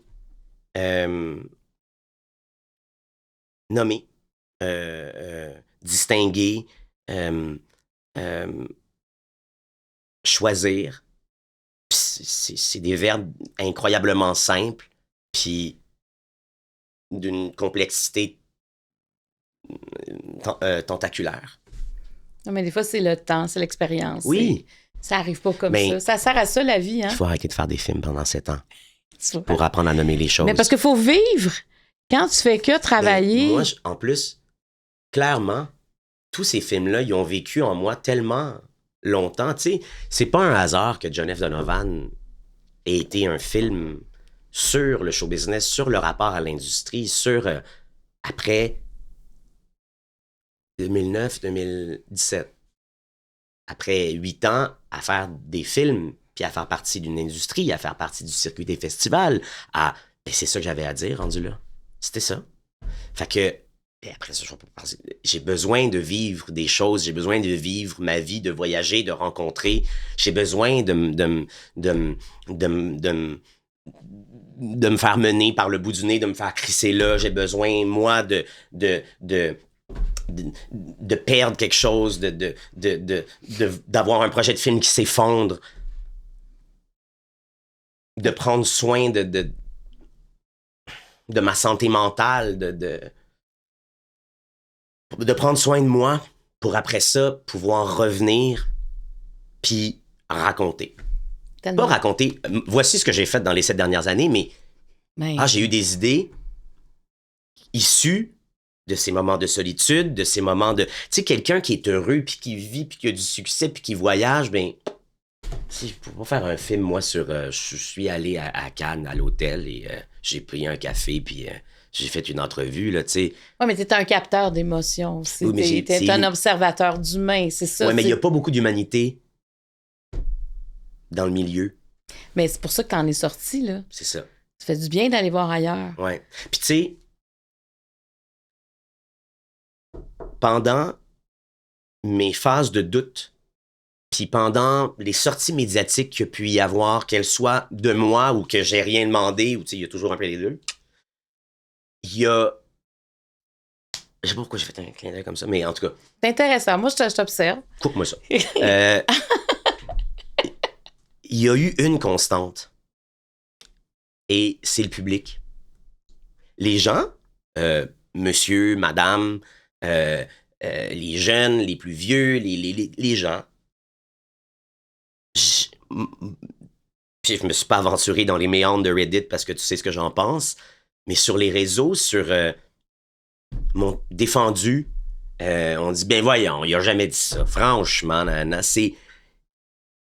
L'isolement, la solitude, je l'ai ressenti plus de la part de certaines personnes du milieu et dans certains milieux, certains organes artistiques... Certaines?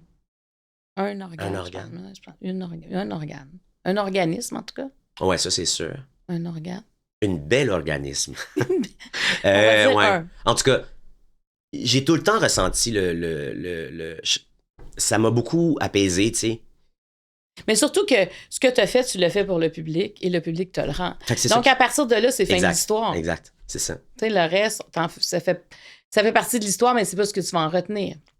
Moi, c'est cette question-là que j'ai envie de te poser. Puis c'est drôle, l'autre fois, je donnais une conférence. Puis à la fin de la conférence, on m'a posé des questions, mais pas sur ma conférence. On m'a demandé, comme plusieurs fois, on m'a demandé quel invité aimerais-tu recevoir? Qui aimerais-tu interviewer? Puis là, dans ce temps-là, ils pensent toujours que je vais nommer, je sais pas. Là, Céline Dion.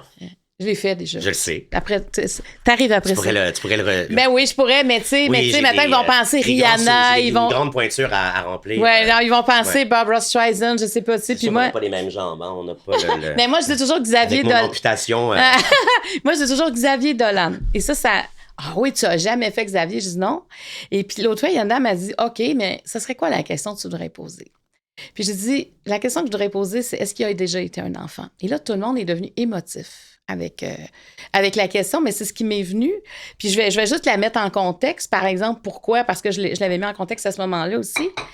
Moi, quand j'ai regardé pour la première fois J'ai tué ma mère et que j'ai compris l'âge que tu avais quand tu as pensé à cette idée-là, quand tu as écrit ce film-là, je me disais, mais qui est-ce? Et c'est là que tu es devenu intéressant pour moi, à partir de ce moment-là.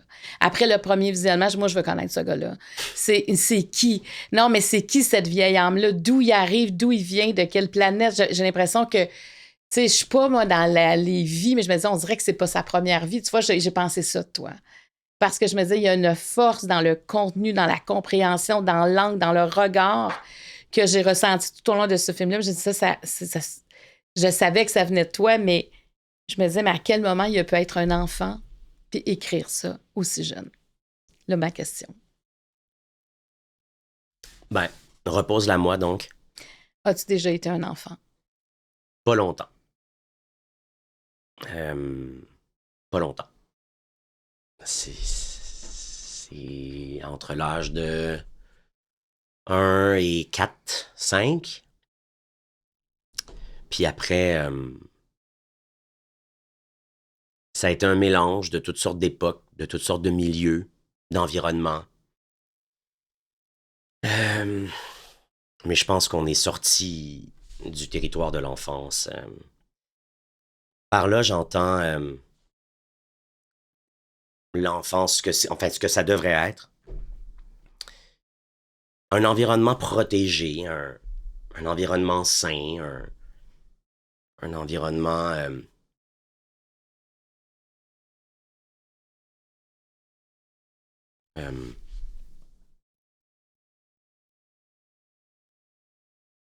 d'écoute, de compréhension. Disons que très jeune, j'ai commencé à faire les pubs de Jean Coutu, puis à faire partie du milieu, tout ça. Puis ça a créé une rupture avec la réalité. Pour l'enfant que j'étais, d'abord, premièrement, j'ai un trouble de l'attention hyperactif, mais qui n'était pas diagnostiqué à l'époque, bien qu'il ait été répertorié de bien des façons dans des bulletins, puis dans des rapports de comportement comme étant un problème, comme étant un... Mais voilà, qui n'a pas été exploré ou soigné ou traité, évidemment. Par rapport à aujourd'hui, ce qu'on savait à l'époque était extrêmement lacunaire et les solutions étaient très peu nombreuses. Ben, il y en avait une, c'était le Ritalin, puis les enfants étaient boostés dessus, puis ils revenaient en classe. Puis ils étaient de même, fait que je comprends. Mais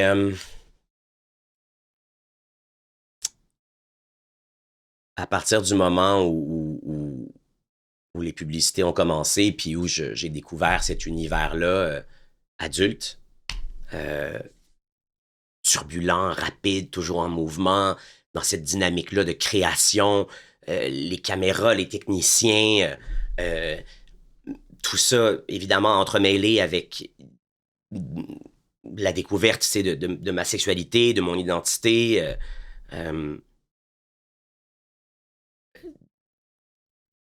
D'être galvaudé comme ça entre le show business, tu sais, puis ensuite de ça, de confronter ça à la réalité étudiante du primaire, tu sais, je sais que j'ai été un enfant vraiment pénible, tu sais, pour les autres.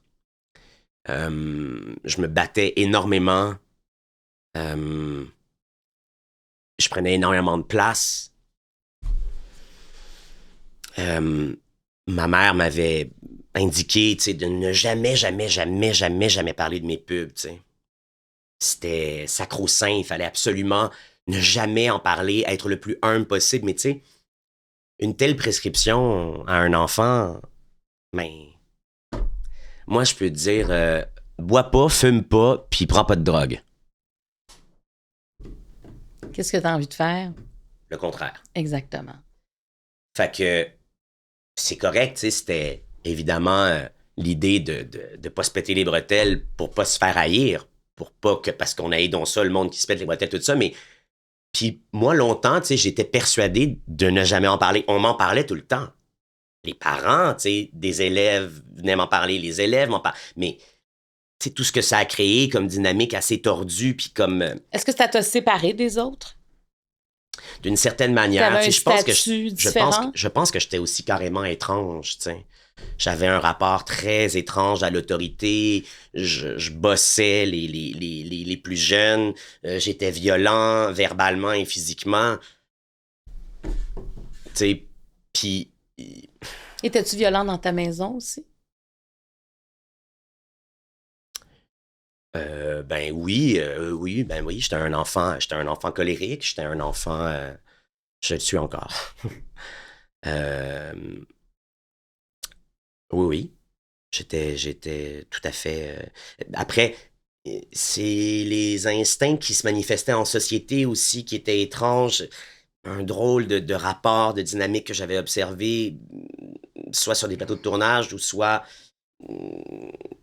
je sais pas où dans ma vie, mais que je répercutais comme ça, tu sais, enfant, puis voilà, qui devait être vraiment particulière T'étais et qui bien. était pas typique, je dirais, d'un enfant. Mais t'étais bien où? J'étais bien où? Ouais, à quel endroit tu te sentais bien à ce moment-là? Est-ce que tu avais un endroit où tu étais en paix? Ou que tu n'étais pas confronté au monde extérieur? Sur les plateaux de tournage. Mais même sur les plateaux, tu sais, j'étais j'étais j'étais très agité, puis tu sais, on vit dans une époque aujourd'hui où on est dans une écoute, en tout cas on essaie de l'être, on le préconise, on nomme, tu sais, comme on a dit tantôt, les choses, Ouais. on va au-devant des besoins, on veut être dans une communication non violente. Une crise de mots qui n'existait pas, ça, quand j'étais petit, là, tu sais. Qu'un enfant qui sautait, tu sais, ferme ta gueule, assieds-toi, puis hey, arrête de parler. Calme-toi. Ouais, je vais te mettre un manquement à l'agenda. Hey, je vais je vais te couler dans telle matière. Tu sais, tout C'était ça, que des conséquences. Tu n'étais pas en mode solution. tous ces comportements-là étaient confrontés à des méthodes très punitives, tu sais, puis qui faisaient en sorte que ça les exacerbait, je pense. Mais je me souviens d'un épisode vraiment marquant. Puis qui a été un point de bascule, en fait, dans... Ça faisait longtemps, je pense que j'étais plus un enfant, mais c'est là que je suis devenu un adolescent ou un adulte, tu sais, mais c'était extrêmement jeune, c'était à 10 ou 11 ans. J'avais fait le tournage de La Forteresse suspendue, des productions La Fête. Puis j'avais manqué de l'école. Et puis, donc, j'étais en 6e année. Puis il y avait une professeure laïque. C'était une école religieuse, mais c'était une professeure laïque qui s'appelait Karen. Ou Karine? Karen, je pense. Madame Karen.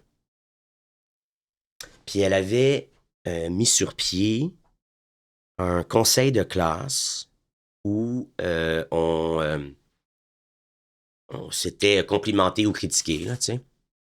Fait qu'on écrivait sur un bout de papier des choses qu'on aimait ou des choses qu'on aimait moins puis dont on voulait discuter pour éventuellement les régler, bon, etc. L'idée en soi se peut, là. Donc, elle lisait tout ça devant la classe le vendredi, avant qu'on reparte, il me semble, c'était le vendredi, avant qu'on reparte du pensionnat. J'étais au pensionnat de Tu l'âge partais de sur 7 une ans. réflexion, là. Tu partais comme sur une réflexion pour la fin. Donc, tu étais en pensionnat à partir de l'âge de 7 ans? Comme De pensionnat? 7 à 13 ans, ouais. OK. 14.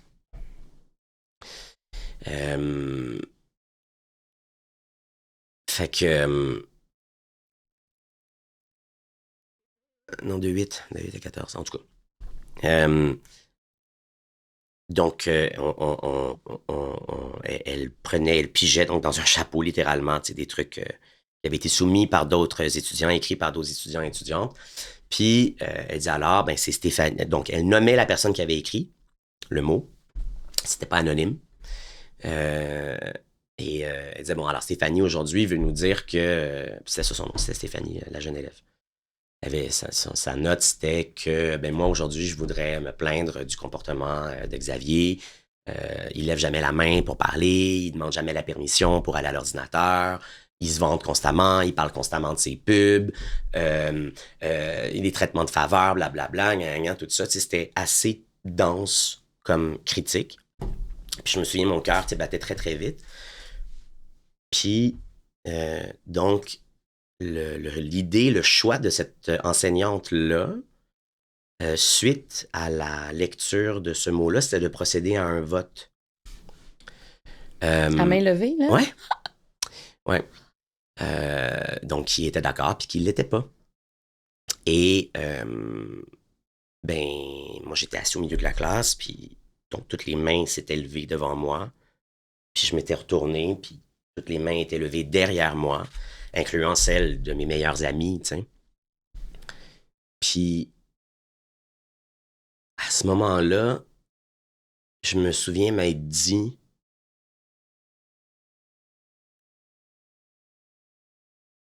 je suis tout seul. Si je me suis pas rendu compte de tout ça, je suis tout seul.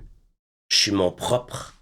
Je ne peux dépendre de personne pour m'éduquer, pour me montrer comment vivre, comment faire, comment être avec les autres. Je suis tout seul. Et il faut que je me ressaisisse puis que je me reprenne en main parce que si je me regarde pas, personne va le faire pour moi. Et ça s'est pas fait là, immédiatement, parce que j'avais 11 ans. Mais c'était ça, la réflexion. Est-ce que c'est là que tu as commencé à écrire? Non, j'écrivais déjà. Ah oui? Ouais, j'écrivais des synopsis de films, j'écrivais des poèmes, j'écrivais des shows sur des gens qui avaient des super pouvoirs, puis un peu là, inspirés de... Non, j'écrivais déjà. Donc, tu avais ça qui t'habitait dans ta solitude. Tu avais un monde, tu avais ton monde à moi, toi. j'ai jamais passé de temps à me dire « Ah, mon Dieu, que je suis différent des autres, je suis donc différent. » Tu sais, moi... C'est comme ça on te l'a dit, par exemple. On me l'a dit, mais moi, j'entretenais pas ça. comme ça. Moi, je voulais jouer avec les autres enfants. Je voulais jouer à des jeux de rôle. Je voulais faire semblant d'être Néo dans la matrice. Je voulais faire semblant d'être Harry Potter. Moi, je voulais être bon en sport, puis je l'étais pas. Je voulais que Félix m'apprenne à jouer au football en 5e année, puis il l'avait fait. Je voulais tu sais, je voulais jouer à la cachette dans les casiers avec Guérine. Moi, je voulais être normal, tu sais. Mais à partir J'étais de... pas content. Moi, je n'étais pas content d'être, tu sais, Si tu n'avais pas fait de publicité, là, si tu n'avais pas fait ça, est-ce que ça aurait changé de quoi? C'est sûr. Mais parce que ça a comme créé un biais aussi. Ça t'a différencié de tes... un biais pour les autres. Pour les autres, pas pour toi, Ouais. mais dans le sens que Quelque chose que je peux pas contrôler. ils t'ont mis comme dans une case à part. Mm-hmm. Parce que ça impressionne aussi, faire de la télé. Sure. Mais tu sais, puis un enfant est pas quelqu'un de mûr qui va avoir un comportement face à ça qui est nécessairement de bon goût. Ou tu sais, quand on donne du pouvoir à quelqu'un ou qu'on lui fait sentir qu'il nous intimide, ben il peut très bien l'utiliser à mauvais escient. Tu sais, un enfant, Puis c'est méchant. 11 ans après cet épisode-là de main levée dans ta classe, qu'est-ce qui a changé? J'ai jamais oublié ce moment-là, mais après ça, si tu veux, je suis revenu à l'école secondaire, puis au privé à Longueuil, puis après un mois, ben il y avait un décalage, tu sais. dans mes notes, puis encore une fois, ben, je dérangeais mes camarades en classe, puis je parlais quand même, puis c'est bon, en tout cas, tu sais. Puis donc, j'ai été renvoyé, je suis retourné au pensionnat, dans les cantons de l'Est. Euh, et puis, euh, et puis là, ben, j'ai été confronté, et j'avais pas connu ça à l'école primaire du tout. J'ai été confronté à une très, très grande violence verbale et physique des jeunes du coin, les uns envers les autres. Puis c'est devenu la loi de la jungle, c'est devenu... il fallait survivre. Fait que pour survivre, il fallait dire que quelqu'un d'autre était fif. Puis à chaque semaine, pas jour, mais peut-être un jour sur deux, un jour sur trois, je pense aux jeunes qui ont été victimes de ces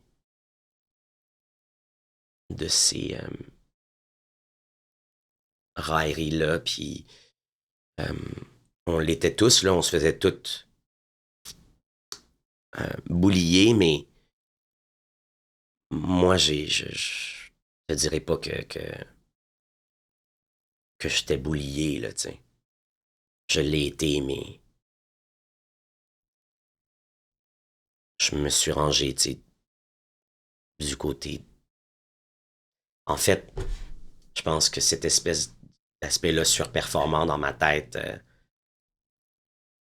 euh, qui venait de cette hyperactivité-là m'a fait même en faire plus que le client en demandait, puis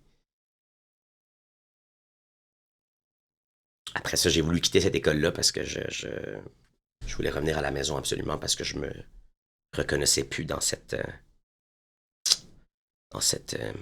méchanceté-là. Euh, puis aussi, ben, je savais que j'étais gay, puis je souffrais, puis je voulais, j'extériorisais ça sur d'autres, puis après, je suis rentré à la maison. Puis là, en secondaire 3, ben, je suis allé vivre chez mon oncle et ma tante, chez mes cousins et cousines. Euh, Puis à partir de là, j'ai eu une dynamique résidentielle, familiale, normale. Euh, il y avait des règles, il y avait des devoirs à faire, des heures pour faire les choses. Il y avait des moments de rire, de complicité, des repas ensemble, des routines le matin avec la télé qui jouait, puis les nouvelles, salut bonjour, puis déjeuner, puis le grille-pain, puis le toaster, puis et là, à partir de là, c'était correct. J'ai fait mon coming out en secondaire 3. J'ai confronté des gars qui étaient homophobes puis qui étaient pas fins avec moi, puis en le faisant de manière dans la communication non violente, finalement, j'ai eu plein de... La plupart d'entre eux étaient comme, ah, c'est vrai, excuse. C'était comme une espèce de mauvaise pub là, sur l'intimidation, puis qui se finit bien, là, bras dessus, mais c'était comme ça. Juste en parlant, puis en disant, je comprends pas, on était amis, puis là, tout à coup, tu sais, puis c'était comme, OK, ouais, OK. Mais finalement, la semaine d'après, tu sais, on était amis, puis en secondaire 4-5, tu sais, j'avais des amis, puis ça reste tout le temps un milieu où il y a un humour noir, puis où on se moque, tu sais, les uns des autres un peu, mais c'était plus dans cette violence-là, puis dans cette... il y avait une notion, disons, d'humanité qui avait été retrouvée. Euh, je pense aussi que, tu sais, on passe beaucoup de temps à se détester, à s'haïr, puis à se cacher. Puis quand on retient les choses, quand on a un secret, ben, on déploie beaucoup de laideur, puis d'animosité sur les autres. Et quand on s'en libère, ben, quand on se libère soi de ça, on a tout à coup plus de place pour notre humanité, tu sais, et pour les autres. Et je dirais que c'est là que ça m'est arrivé, ça, en secondaire 3. Mais tu vois, entre le conseil de classe de Mme Karen, puis toutes les mains levées qui me disaient que ça marchait pas, tu sais, mon affaire, que j'étais pas bien, que j'étais pas une bonne personne, que j'étais pas aimé. Jusque-là, ça a été quand même une spirale. Puis, as-tu déjà été un enfant? Oui. Est-ce que ces spirales-là, puis ces pensionnats-là, puis ces allers-retours entre l'industrie, puis entre, tu sais, d'avoir été abandonné comme ça par le milieu, tu sais, c'est comme ça que je l'ai vécu, comme une peine d'amour, tu sais. Il n'y a plus personne qui voulait un enfant qui est dans un pensionnat à Saint-Donat, puis qui nous coûte un chauffeur, puis un autobus, puis qui est pas disponible, puis qui est ci, puis qui est ça. Fait que de perdre le métier comme ça, tu sais, qui était le seul endroit où je sentais que je pouvais fulgurer, même si on me le reprochait quand même, même si André Melançon me disait à chaque jour de tournage, après les publicités Jean Coutu, j'allais le voir pour lui demander si c'était mieux mon comportement. Puis il me répondait tout le temps la même chose. Il y a place à amélioration. Fait que... Mais dans ce milieu-là, quand t'avais tes scènes, t'étais toi pleinement, t'avais toute la lumière aussi. T'avais ta place. Ouais, j'avais ma place. Je sais pas si je voulais toute l'attention et toute la lumière, clairement. Là. Mais t'avais ta place. Mais je pense que c'était surtout que j'avais ma place. Ouais, c'est bien dit. Ailleurs, était dur à cibler cette place-là. Là, c'est ça. En bougeait. L'impression que tu as eu Je t'écoute depuis tantôt, je trouve qu'il y a eu beaucoup de mouvements dans cette période-là et tu m'as jamais parlé de ton père et ta mère. Ils sont où? Ils sont là.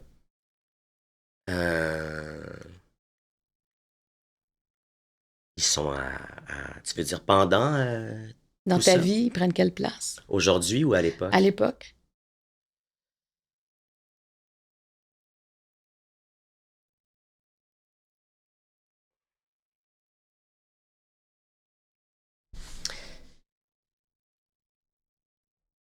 C'est difficile.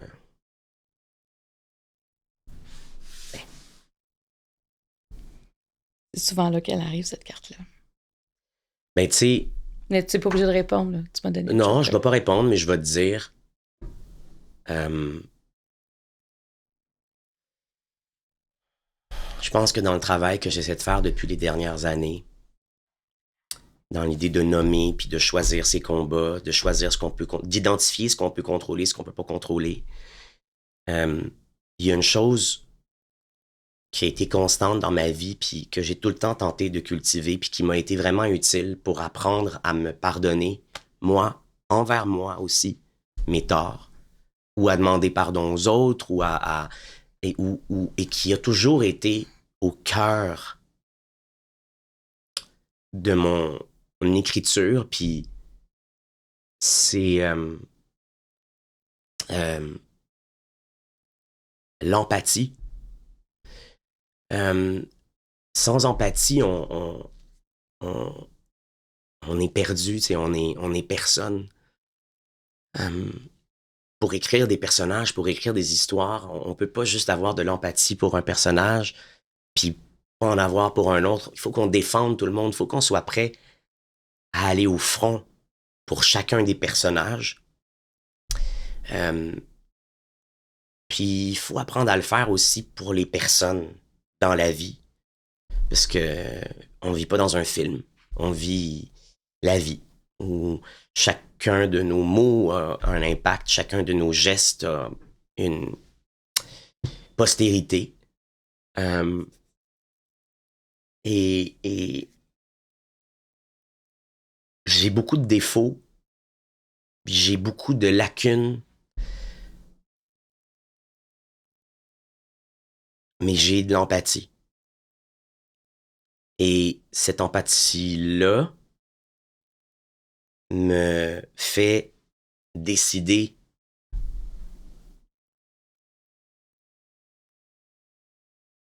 de pas rendre de compte ou de pas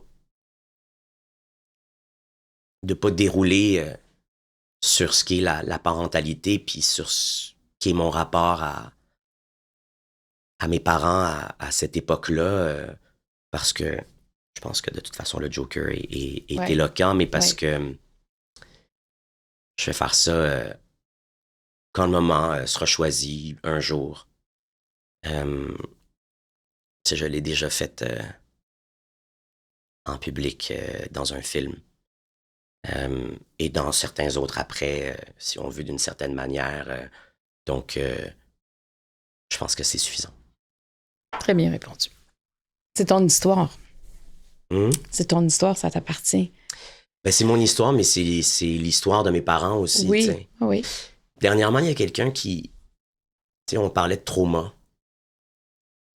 Longtemps, j'ai pensé, tu sais, qu'un trauma, c'était quelque chose en urgentologie, genre en tout cas en urgence, mais tu sais, parce qu'encore une fois, tu sais, c'est très récent dans notre vocabulaire d'en parler de manière, de le banaliser, de le démocratiser, tu sais. Un trauma, c'est pas juste, tu tombes du 8e étage, c'est un Mm. trauma physique, là, tu sais. Non, j'ai été traumatisé par telle chose, puis c'est très grave quand on dit trauma, puis mais il y a traumatisme, puis il y a trauma, puis il y a beaucoup de choses, tu sais, que parce que je pouvais les nommer, puis parce que je pouvais les comprendre, parce que je pensais que j'avais de l'empathie, puis je disais non, mais en même temps, il y a ça, puis il y a ça, puis ça a été difficile, puis telle personne a vécu telle difficulté, puis... Mais c'est pas parce qu'on comprend un traumatisme qu'on a vécu en le justifiant par les traumas d'une autre personne ou les propres difficultés d'une autre personne que on le solutionne pour soi, tu sais. Il y a nommer, puis il y a guérir. C'est deux choses différentes. Pour guérir, il faut nommer. Oui, Fait que puis j'y vais guérir. étape par étape. Oui, puis guérir d'un trauma, des fois, on guérit, mais il reste. Quand on gratte, ça revient aussi.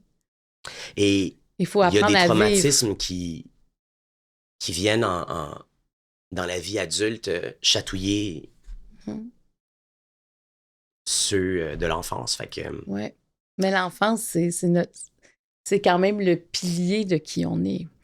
C'est un pilier important de qui on sera toujours. donc, je sais pas si j'ai déjà été un enfant, mais je sais que si j'avais pas eu l'enfance et l'adolescence que j'ai eue, j'aurais probablement pas fait de film ou pas fait ces films-là Mhm. de Mhm. cette manière-là. Mhm. J'aurais peut-être pas, même si certains de ces traits-là sont inhérents ou que je les ai eus à la naissance, j'aurais peut-être pas eu ces audaces-là. J'aurais peut-être pas. C'est pour ça que j'ai jamais entretenu de regrets ou d'amertume envers l'enfance que j'ai eue. Mais je pense que j'ai passé beaucoup de temps à exploiter cette enfance-là, puis les traumas qui l'ont jalonné, tout comme les événements ou les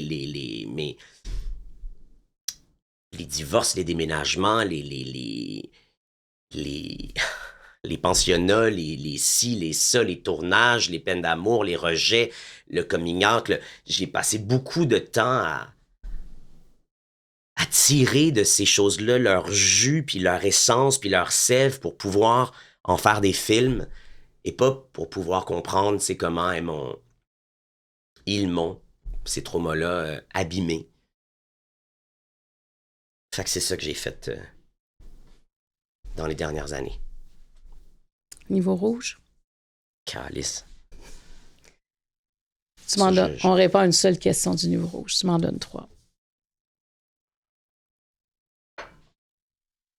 Merci. As-tu des regrets? Quelle est ta plus grande source d'insécurité? Quel deuil fut le plus difficile à vivre?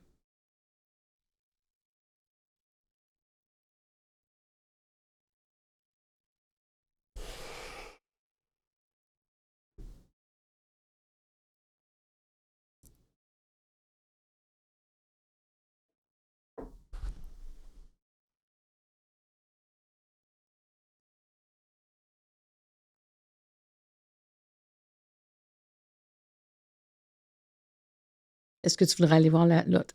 Hein? Elles sont correctes. Qu'est-ce que tu voudrais? Mais est-ce que tu voudrais voir l'autre? Ah, ben, je Si suis tu as des curieux. doutes, ben c'est Je ça. pourrais Tu checker. peux. Ah oui, on peut changer les règles. Hein? Oh, yeah. Quel est ton rapport avec la mort? On va la laisser là. Bye. Super. Tu sais quoi? En fait, je vais prendre celle-là. Parfait. Et je sais pas laquelle enlever, mais je vais te laisser le... Tu peux choisir entre ces trois. Non, j'en choisis plus. On répond à une seule question dans le niveau rouge. C'est bien, c'est cool, je suis préparé. Je suis bien préparé, j'ai fait mes devoirs. Je vais prendre quel est ton rapport avec la mort. Ouais, vas-y.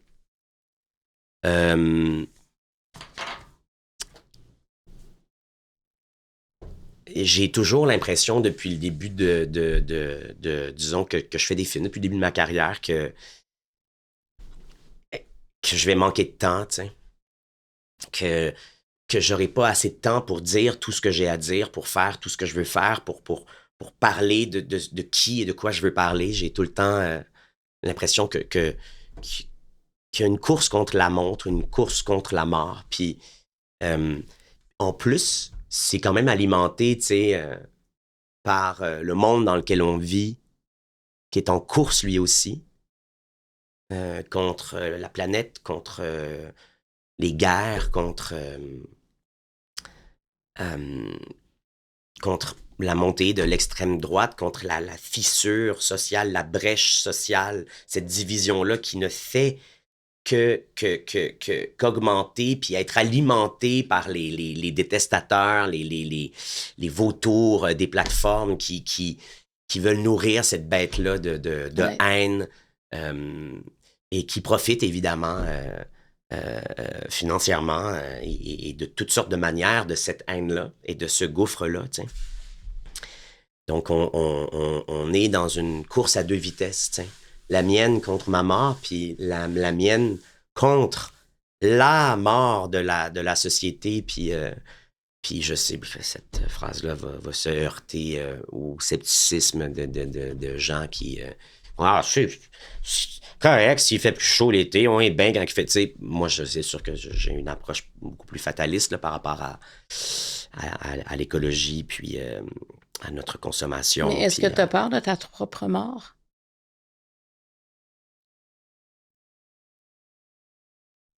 je le sais plus, j'y pensais beaucoup à un moment donné, puis je suis plus dans un... Je suis dans un billet qui est positif présentement. Je suis dans un angle, si tu veux, d'appréciation, de gratitude. Pas dans un... C'est peut-être bien un anglicisme, là, je parle de negative bias. Je veux pas me concentrer sur ce que j'ai pas, je veux me concentrer sur ce que j'ai, sur ce que je peux créer aussi. J'ai toujours été un créateur, ben je veux créer des choses, des opportunités pour moi-même, pour mes amis. Donc je pense pas à la mort. Je pense que j'ai plus peur de la maladie qui mène à la mort. Niveau rose, Eros et compagnie. Ça, c'est des questions de cul, genre? C'est des... Ben, tu vas voir, tu en choisis 4, tu les qualifieras toi-même. J'en Il y en a choisis 4. quatre, il y en a 4. Donne-moi-en 3. Des fois, j'en mets plus, ça dépend. Alors, voilà. Préfères-tu séduire ou te faire séduire? C'est quand même doux. Séduire. Quel souvenir gardes-tu de ta première fois? Qu'aurais-tu aimé savoir sur la sexualité à 20 ans? À 20 ans, ben j'aurais aimé ça qu'on me parle de consentement, d'intimité, de psychologie. C'est à la fois sexuel et psychologique. Je pense que j'aurais voulu... je pense que même si l'époque qu'on vit présentement, tu sais, et qui nous sensibilise énormément et qui sensibilise les jeunes énormément, tu sais, à des notions d'hypersensibilité ou simplement de sensibilité, de décence, d'humanité, de respect, d'écoute, de mutualité. Je pense qu'on est victime un peu d'une époque qui l'a fait de manière vraiment fracassante à travers les médias et à travers des scandales et que ça a antagonisé une partie du message, tu sais, au détriment du geste. Oui. Donc, je pense que beaucoup de jeunes... beaucoup de gens se rebellent et s'indignent si tu veux, de cette sensibilisation-là au consentement, puis on tombe rapidement dans on peut plus rien dire, on peut plus rien faire, on peut plus... J'essaie de comprendre les deux côtés là-dedans, même si, tu sais, jamais je vais cautionner, tu sais, des comportements toxiques, haineux ou violents, mais je te dirais que je questionne la manière de sensibiliser les gens, encore une fois, tu sais, à travers l'interdiction, la condamnation, l'espèce d'affichage sensationnaliste de ça à travers la presse. Tu sais, je me demande ce qu'on en retient, puis à quel point il y a une rétention saine de ça, et pas une antagonisation, comme je disais, tu sais, des messages à retenir. Et bref, j'aurais voulu à 20 ans Qu'est-ce que ça aurait changé pour toi de savoir ça à 20 ans? Ben, ça aurait changé ma façon de me comporter avec des gens, ma façon de tu sais, il y a une spontanéité qui est agréable en amour, tu sais, après ça, tu sais, ce qui est difficile, c'est que ça dépend tout le temps du jugement, tu sais, que t'as. Il y en a qui en ont pas. Il y en a qui en ont. Comment on détermine qu'il y a du jugement, qu'il y en a pas? Lui, il a une bonne tête, il est capable de... Oh non, tu sais, mais c'est vrai que la notion de prendre un risque en embrassant quelqu'un, tu sais, il y a tout le temps un contexte, évidemment, tu sais, qui peut être macabre ou toxique, ou on pourrait dire, ben, il y a une évidence, là. Ça y tente pas, là, tu vois bien, tu sais. Mais quand ça tente aux deux, puis qu'à un moment donné, ben, c'est qui fait le premier geste, il y a une excitation là-dedans qui fait partie quand même, moi, de l'histoire que j'ai eue avec l'amour, tu sais, puis avec la séduction. Mais il y a d'autres aspects, d'autres notions floues, inabordées, jamais, où j'aurais voulu qu'on me partage, qu'un adulte qu'on me partage certaines notions, mais je pense qu'à cet âge, je pense que quand j'avais 20 ans, mais les adultes eux-mêmes les avaient probablement pas, tu sais. À la place d'un cours de biologie, ben, je pense qu'on a eu des cours d'éducation sexuelle, mais il me semble que c'est tellement flou. Je pense qu'on faisait juste niaiser puis mettre des condoms sur des bananes, là, tu sais. Ouais, c'est ça. C'était plus les appareils reproducteurs. Je veux dire, il y avait, c'était pas, on n'était pas dans l'intimité des corps. C'est ça, tu sais, ça gêne, puis le côté judéo-chrétien fait en sorte que, ben, un adulte devrait pas dire à son enfant, non, on devrait. Puis on n'a pas envie que nos parents nous disent, faut qu'on aille une conversation, ma grande. Ah, non! Tu sais, mais il faudrait qu'on aille une conversation, tu sais, parce que moi, je pense que j'aurais gagné beaucoup de temps à pas être heurté, puis que j'aurais économisé à certains autres de pas l'être,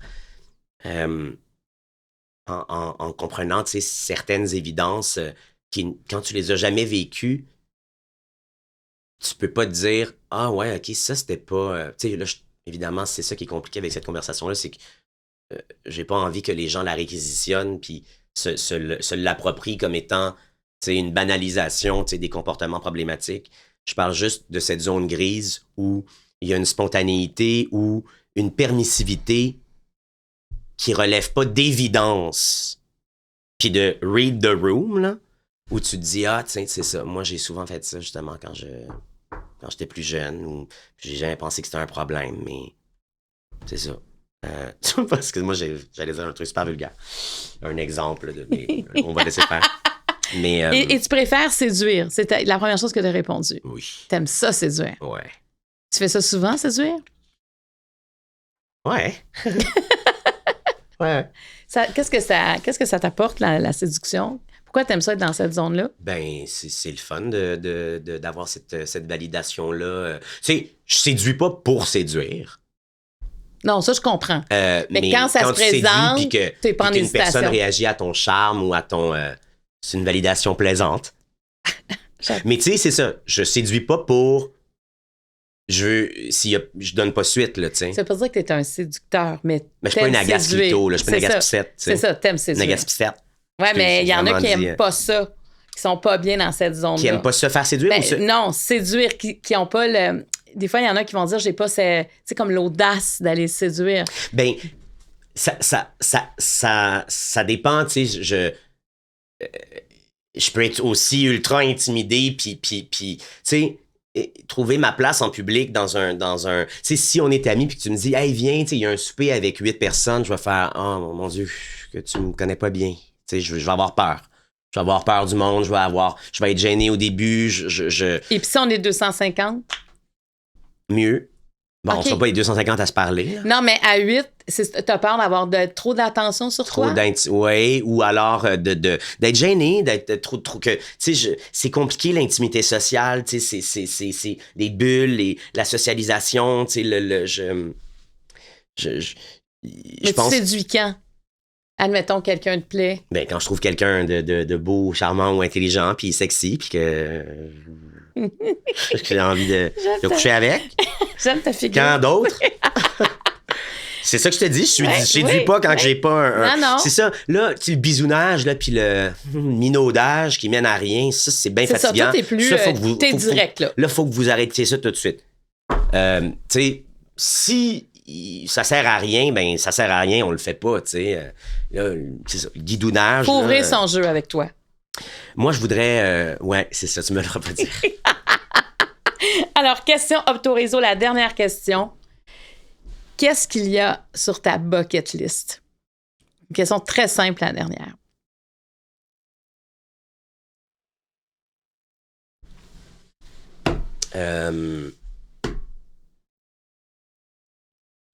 Travailler avec Kate Winslet, travailler avec Meryl Streep, aller au Japon.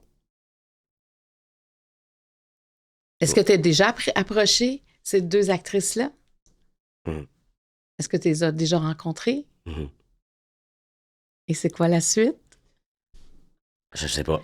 Donc, il y a des discussions ouvertes déjà. Quand tu le dis... Pas présentement. Avec, tu sais, j'ai déjà... Il y a un historique, un passif avec l'une des deux, mais j'aimerais ça dans... J'ai rien là, mais c'est quelque chose que je voudrais faire, de pouvoir travailler. Je trouve que Kate Winslet, c'est vraiment une actrice qui a un avant et un après dans sa carrière. C'est vraiment une actrice que moi, j'ai vu devenir une artiste. J'étais comme, OK, il y a une maestria dans son travail qui m'a vraiment frappé à un moment donné. J'ai fait, OK, elle est rendue complètement ailleurs. Là. Elle, on apprend. Là. Tu sais, Mare of Easttown, là, sa série, là, c'est sur Crave.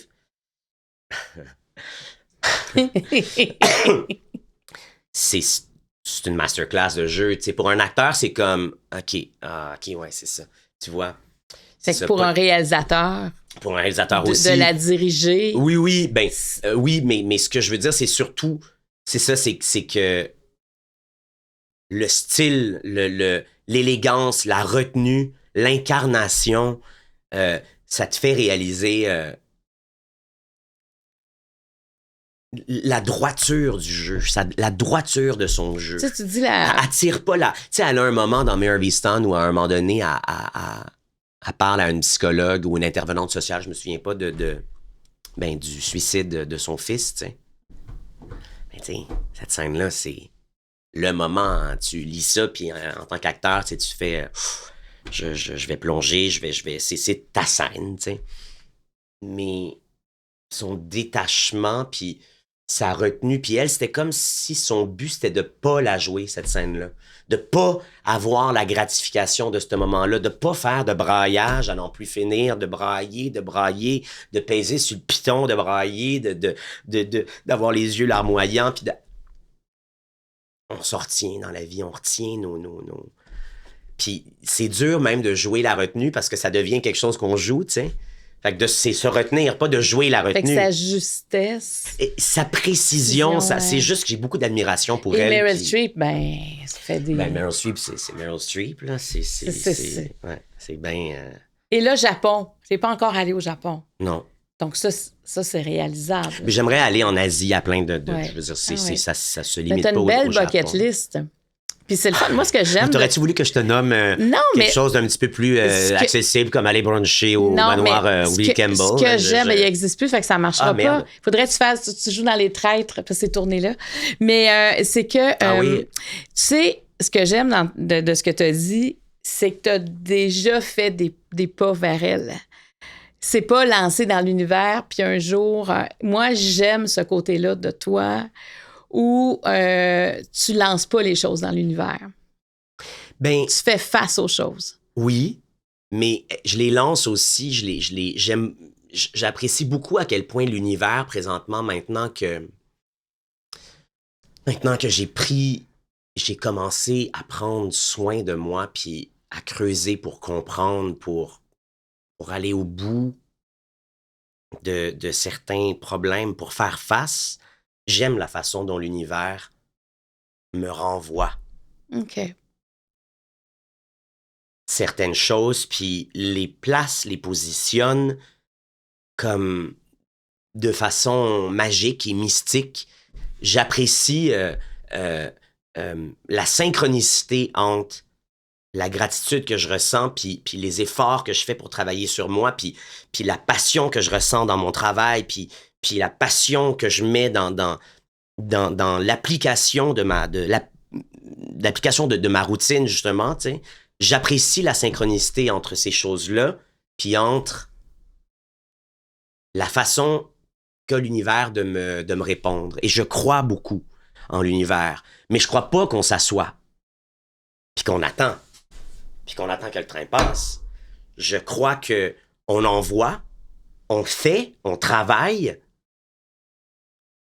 et que si ça doit arriver, puis c'est là qu'on peut, des fois, tordre le bras un peu du destin. Si on travaille encore plus fort, ben ça arrive.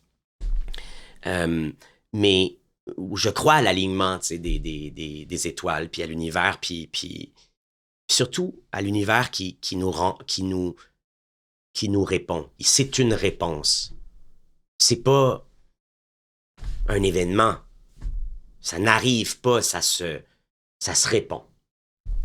Il y a une communication, tu sais, avec la vie. Puis c'est incarné dans une citation, cette notion-là que j'aime beaucoup de Mark Twain, qui en a sorti quelques-unes de pas mal bonnes, mais celle-là, je l'aime beaucoup. Puis je l'applique autant à une façon de vivre, puis à un genre de mantra en général, que à des petites affaires que j'ai envie de retarder, que j'ai pas envie de faire tout de suite, que j'ai pas envie et qui est « The secret in getting ahead is getting started ». Et j'ai pas les mots pour la traduire de manière aussi punchée, là, mais en gros, si tu veux réussir, si tu veux arriver en tête, fais-le tout de suite. Mets-toi au travail tout de suite. Tu vois, c'est pas très élégant comme traduction. Oui, mais ce que ça veut dire aussi, c'est si tu veux que ça arrive, commence. C'est ça. Commence. Faut commencer quelque part. Oui. Puis parce que ça n'arrivera pas si tu commences pas. Faut commencer quelque part. Puis à m'amener, puis généralement, quelque part, puis à m'amener, c'est ici et maintenant. Oui. Moi, je vois ça comme impératif. Commence. Puis le moment présent. Oui. Bon. On les a toutes fait. On a tout fait. Est-ce que tu as compris le jeu, là? Si tu veux jouer chez vous. Mais oui, j'ai compris le jeu. Merci beaucoup, Xavier Dolan, de t'être arrêté ici aujourd'hui. Merci à toi. Grandement apprécié. Vraiment. C'est un magnifique moment. Merci beaucoup. Moi aussi. Merci à tout le monde d'avoir été là. On se dit au prochain podcast.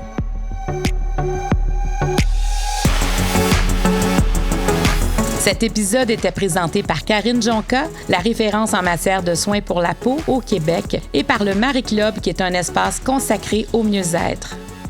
Les jeux de table Ouvre ton jeu édition originale et édition couple sont disponibles partout en magasin et sur randolph.ca.